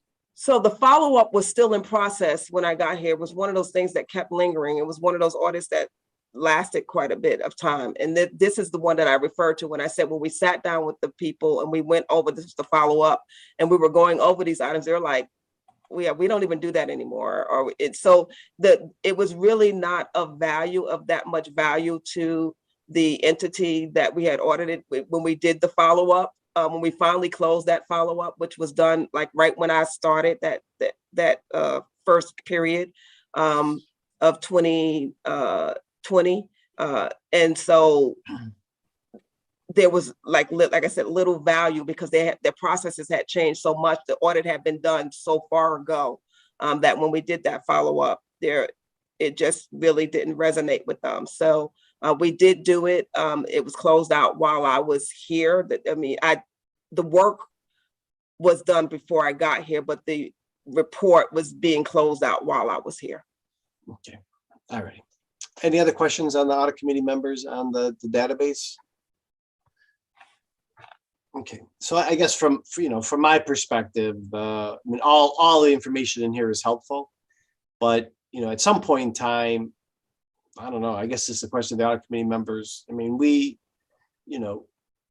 We approve these audits in the audit plan. When we allocate the internal audits time to be able to do these audits, there is an expectation that the department, through their interaction with Catherine and others, are implementing the recommendations, or not necessarily implementing them, but at least addressing the recommendations and, either implementing them or indicating that maybe they're obsolete at this particular point in time. But I don't know, at some point in time, we may want to come back and revisit at least the summary schedule just to make sure that the departments are doing what they're supposed to be doing, or maybe internal audit and the work that you're doing, maybe you could bring to our attention and particularly the county executive's attention, departments that are not addressing their particular recommendations, within the timeline that's kind of a reasonable timeline. And maybe we actually do that, Mike.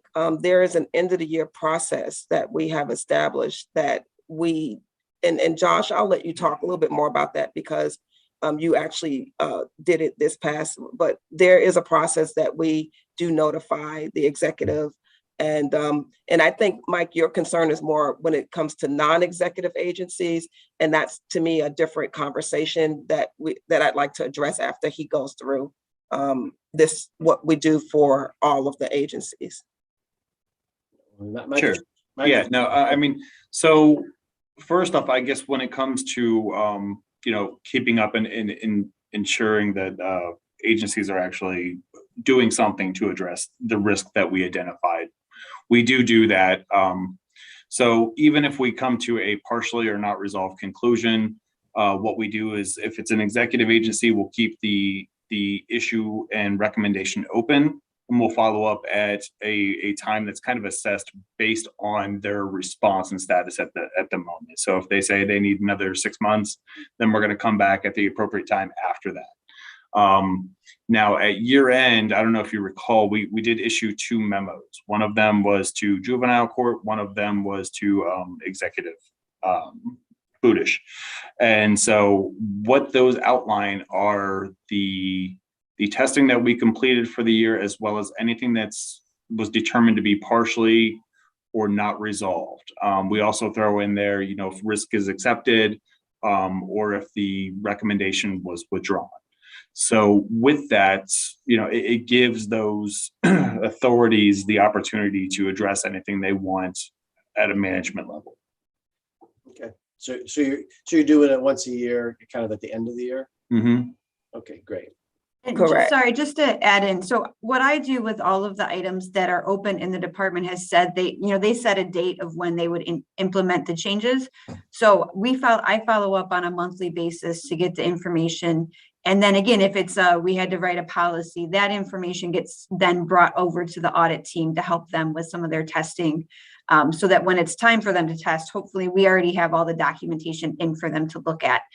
Sometimes that works. Sometimes we go back and forth on some questions if they need some additional feedback. But that's something that I do once the time has passed that the department says, hey, we've implemented it. I'm making sure to follow up as well. I check on them ahead of time, but that's when I start saying, okay, guys, you said you were going to do this. What's going on? So we are, if they don't already have it. So that happens regularly with all the departments that have gone through an audit recently. Okay, great. That's another great step. Okay. So, Okay. Yeah.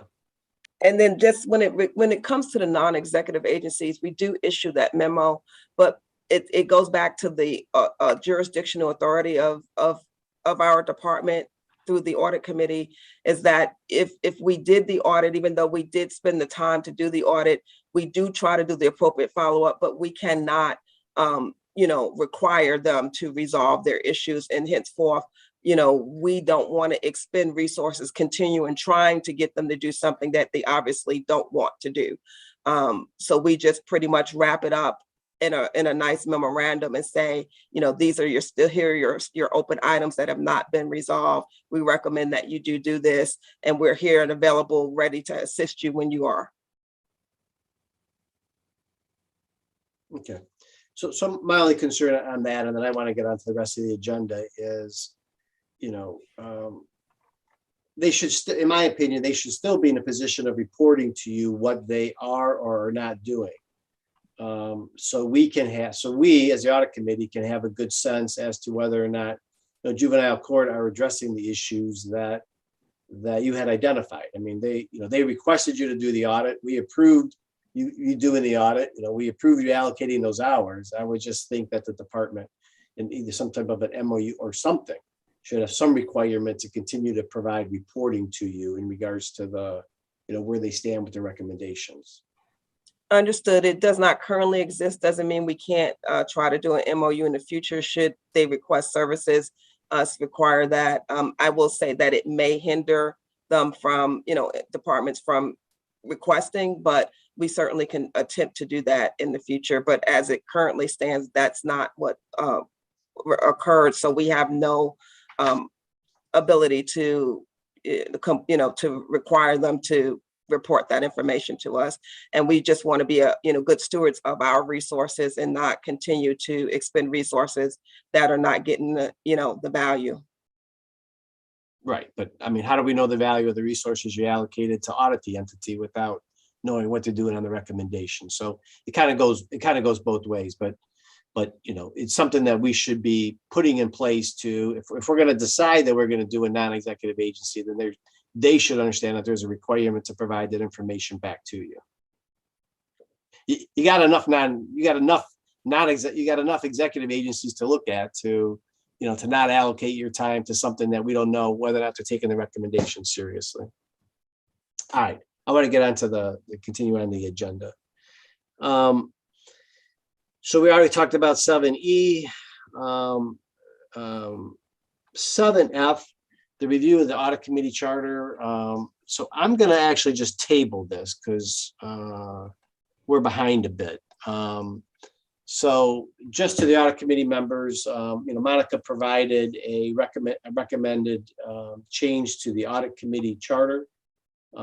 Changes are pretty significant. And I haven't even had a chance to kind of go line by line to understand the differences between the current charter and what's being proposed.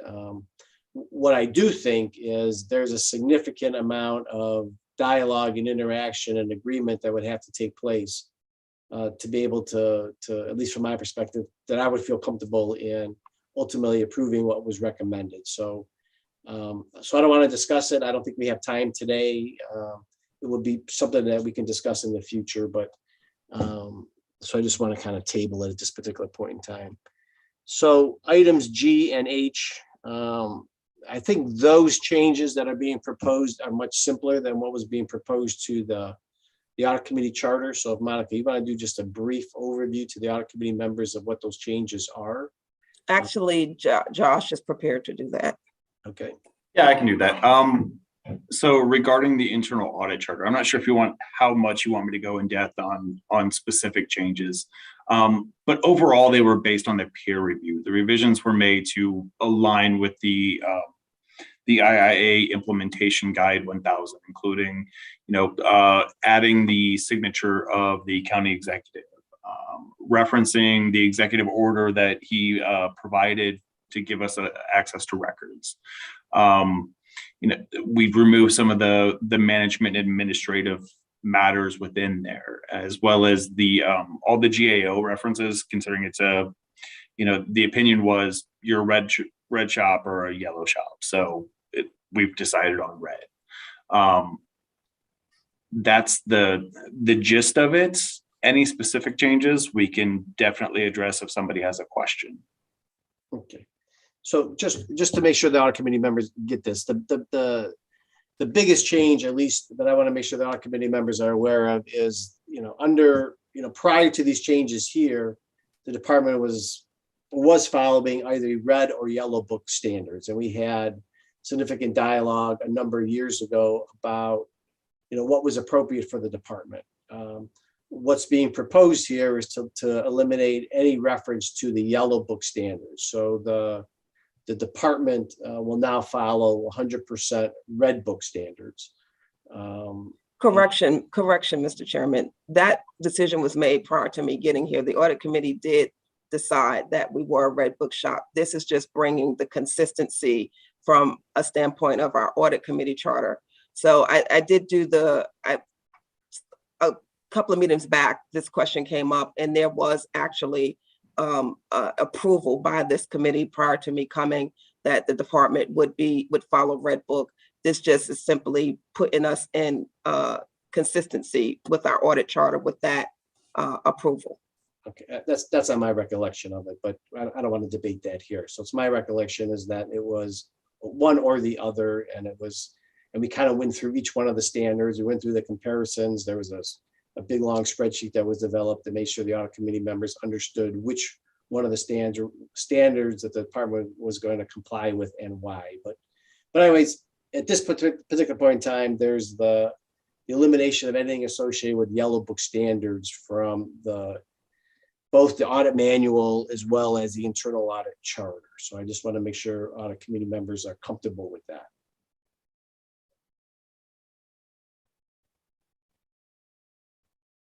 Everybody good?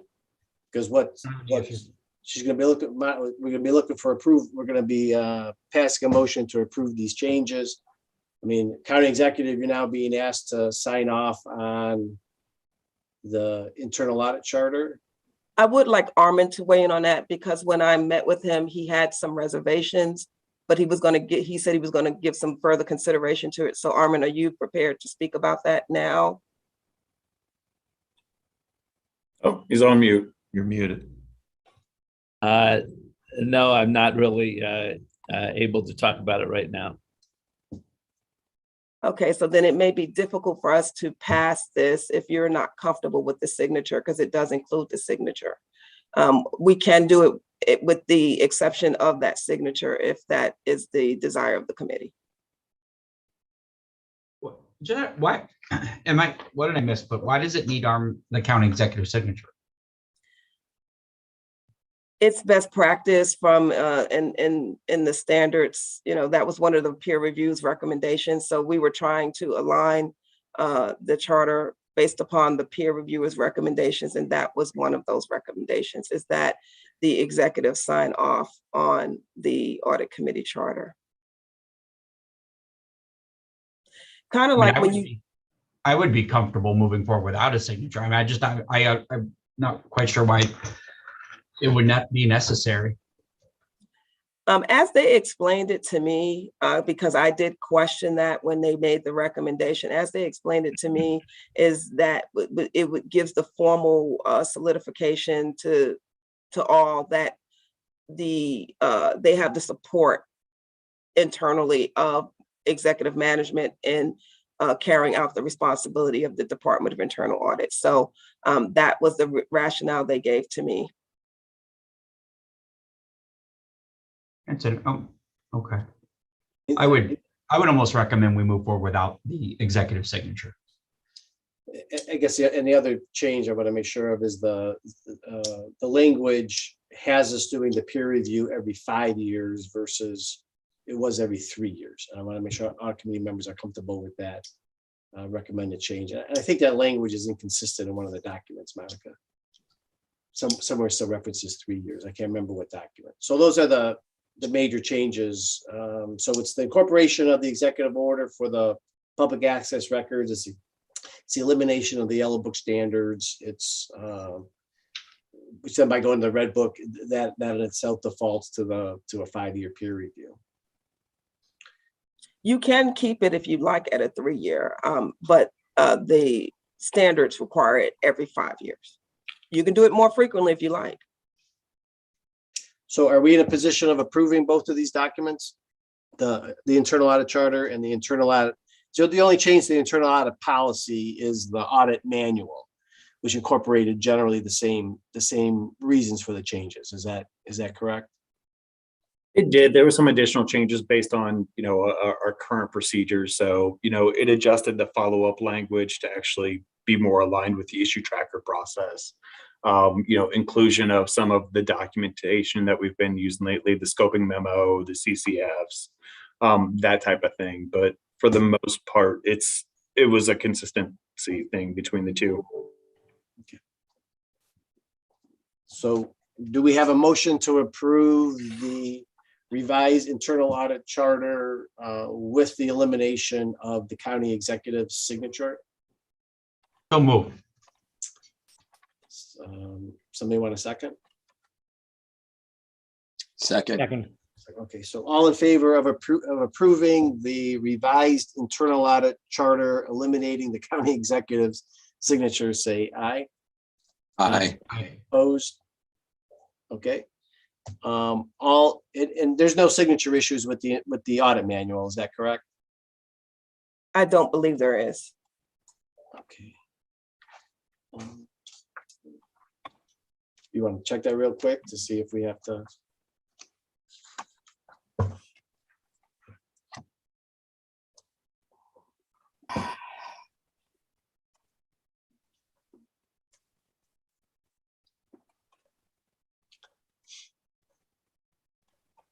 Is somebody checking that?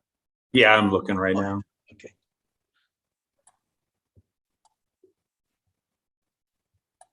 I don't see a signature on that document. Yeah, I don't see me either.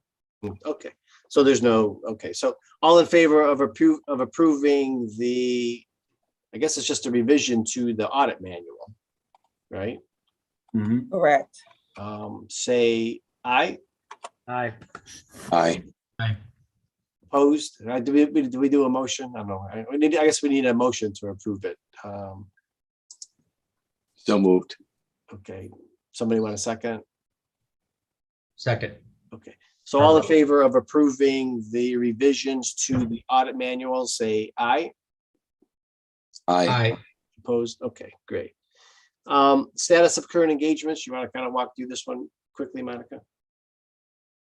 Yes, just want to go back and just make sure, we did do a motion for the council report. I didn't take a note of it. Tom, can you just confirm? A motion for the approval of, I'm sorry, what was that? The audit, the update to council. Yeah, I don't think we did a motion to approve it. Yeah, I don't think think we so. did, and it No. needs to be. So if I can go back to item 7C, so we need a motion to release the annual update report prepared for the county council. So we need a motion for that. So moved. Okay. Second. Okay. All in favor of releasing the annual update to the county council report, say aye. Aye. Aye. All right, perfect. All right. Lucky, you want to go to aye? Okay, the department update. Give me one moment. Let me stop sharing this.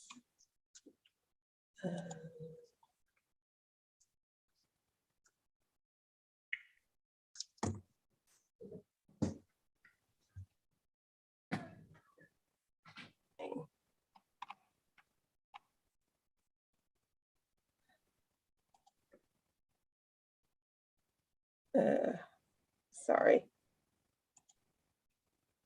Share screen. There we go. So pretty much overall, we are on track. As Josh mentioned earlier, we did issue the Kyogre County Emergency Communication System audit. We issued that report. We are on track to issue the Senior and Adult Services. As you may recall, they requested that we kind of start, put a hold on our field work until April, at which time they would be able to come and provide, give us the resources we needed to finish that work. So we're finishing that up. We are almost ready to issue the date. The estimated date to the audit committee would be July 8th is what we're shooting for. We do have some, we're in the reporting phase right now where we are finalizing work papers and drafting a report. So that's the prior year projects that we had. In terms of the current year audit plan, employee leave payroll review. This one I want to bring to your attention. This has been more work than what we had even anticipated. And that is because of, again, the system, being able to get access to information and data. And Tom has been doing a tremendous job and just trying to dig down and get the data that we need to do this review. It should have been really simple if standard reports were available, but they are not. And so even things like our ability to access reports, we don't have. We actually have to sit with an IT person, look over their shoulder and do our testing. So it's just, a little bit more from a resource perspective drain to do that type of, auditing to do that work versus readily available reports and access. But we don't have any access issues at this point. We are getting, it's just cumbersome in which to get it. So we have a revised date for that. Right now we're estimating 6:30. Our Q1 estimate was 5:30, but we did not make that date. Employee recruitment and hiring, we have commenced that audit. We're in the initial early planning stages doing the scope and work. That's why you have the TBD there. The other items we've not started. However, I would like to let you know the IT general controls review. We are almost done with our RFP process. We do, and Josh, I'll let Josh actually, can you just really quickly give a quick update on our RFP for the IT controls review? Yeah, I mean, we've actually had IT look at the scope of work. They've given some feedback. I believe Monica's still kind of assessing their feedback, but it has gone through the law review at this point. They gave us the insurance requirements and advised there was no bond requirement. So beyond that, it just needs submitted and move that process through. We're also looking at vendors that are possibly would be invited. So I know Monica had a few vendors to invite to the process to bid. Okay. So we are trying to get that project at least out the starting gate this year. The next thing that we are working on is the real property revenue and receivables. We're actually a little bit past the planning stage now, Josh. Aren't we more into the field work? We are. We're at the point where like the scoping memos developed, and there was some of the risks that we identified that we knew were going to be in scope. So I mean, that was kind of a broad covering project. So it doesn't cover just, you know, the real property department. It also includes appraisal. It includes the treasury. It includes transfer and recording. So I mean, there's a lot going on, and we're actually using this opportunity as we plan to kind of start that process into developing a functional universe, as well as, you know, audit. So we're bringing it down to like the few areas that we see the most risk in, but we are close to that field work stage, as well as developing that universe. So as you can tell, the hours that were originally budgeted for that is 1,000 hours. We are currently at 700 hours. My anticipation is that we're going to need more hours, right, Josh? Probably. I mean, it kind of depends on how much we want to scope that down. So yeah, we may. So we will see, but we will definitely report back to the committee. The next thing, it was the issue tracker, which we've done. And that's pretty much it. I mean, we did start some DIA Project of Excellence stuff, which is, you know, the shared drive reorg and the peer review implementation work for the charter. We've done that. But pretty much we're tracking, you know, we're at 60% pretty much for our utilization. You know, we oscillate, you know, to the, you know, like maybe 58, depending on training, which I think May, we had heavy training. So we are not seeing any issues or problems with getting, you know, reaching our goal of definitely, I think of what, 65%, but we're going to surpass that. We did 92% last year. I think we'll do close to, if not, you know, more than this year. So I don't see any hindrances or impediments right now with completing the plan. Okay. Any questions on the status of current engagements? Okay. You want to get into item 7J?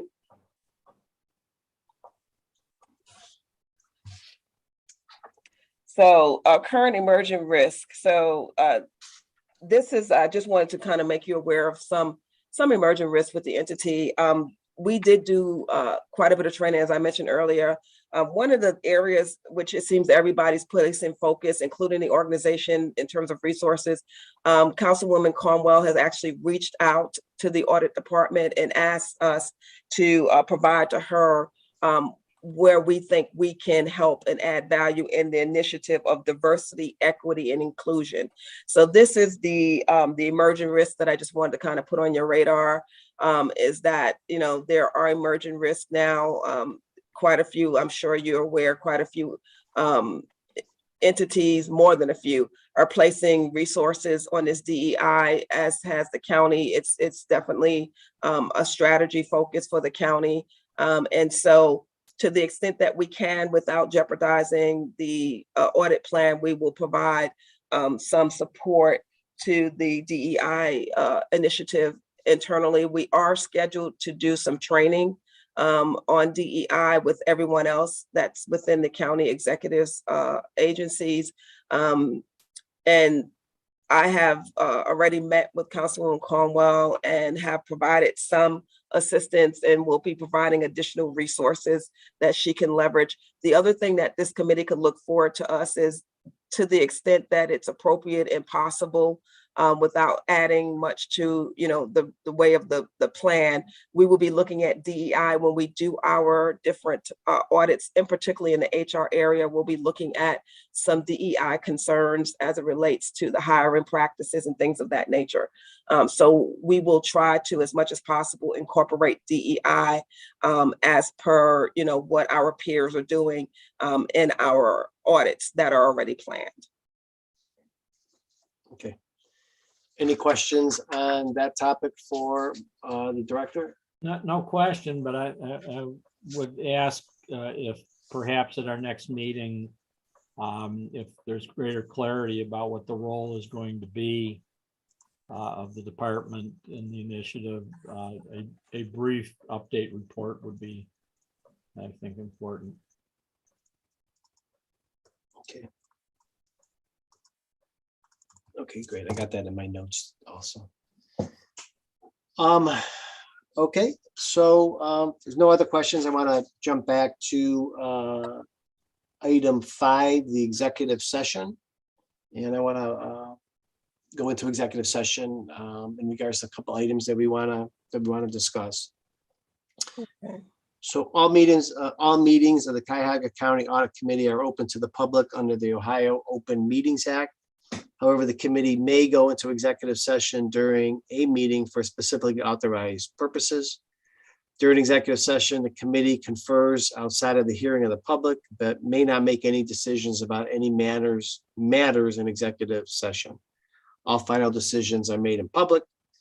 So my language, but Mark, if you want to clarify it, is the committee will go into executive session this afternoon to discuss matters pertaining to public employees. Is that good enough?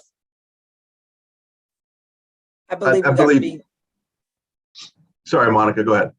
I was going to say, I think we have to say the promotion and then as well. Yeah.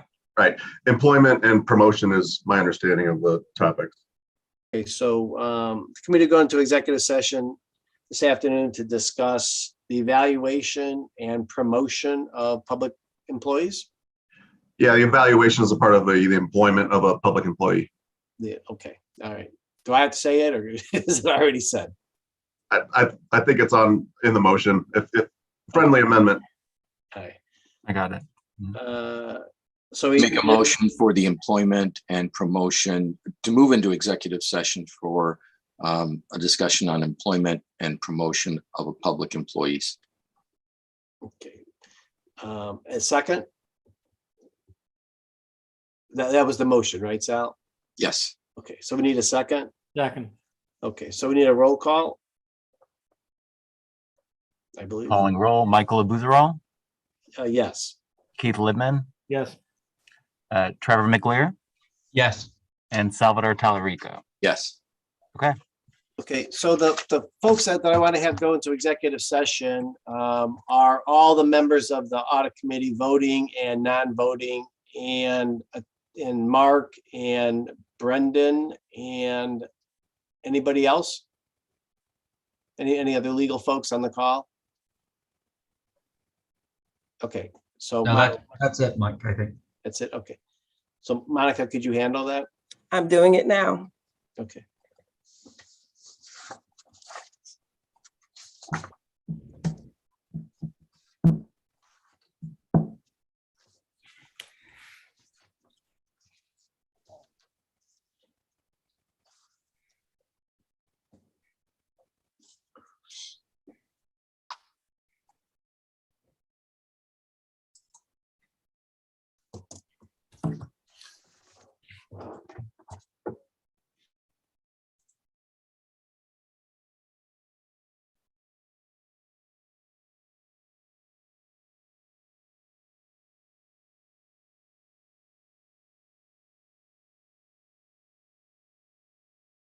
Mike, I don't see that you've joined.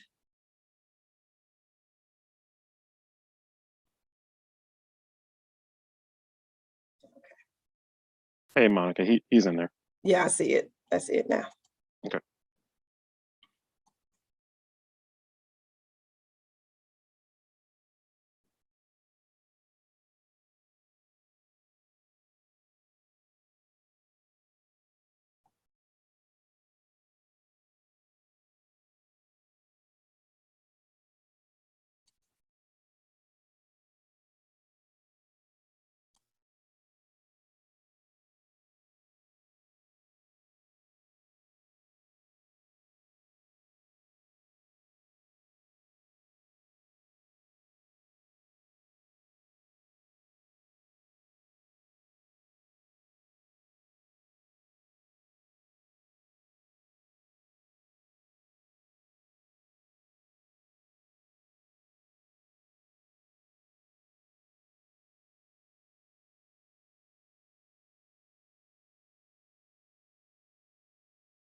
Okay, is everybody back?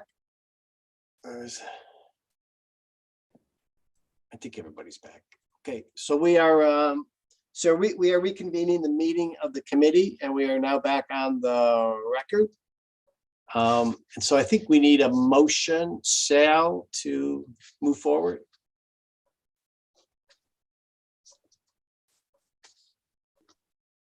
Sal, I don't know, you might be muted. I can't hear you.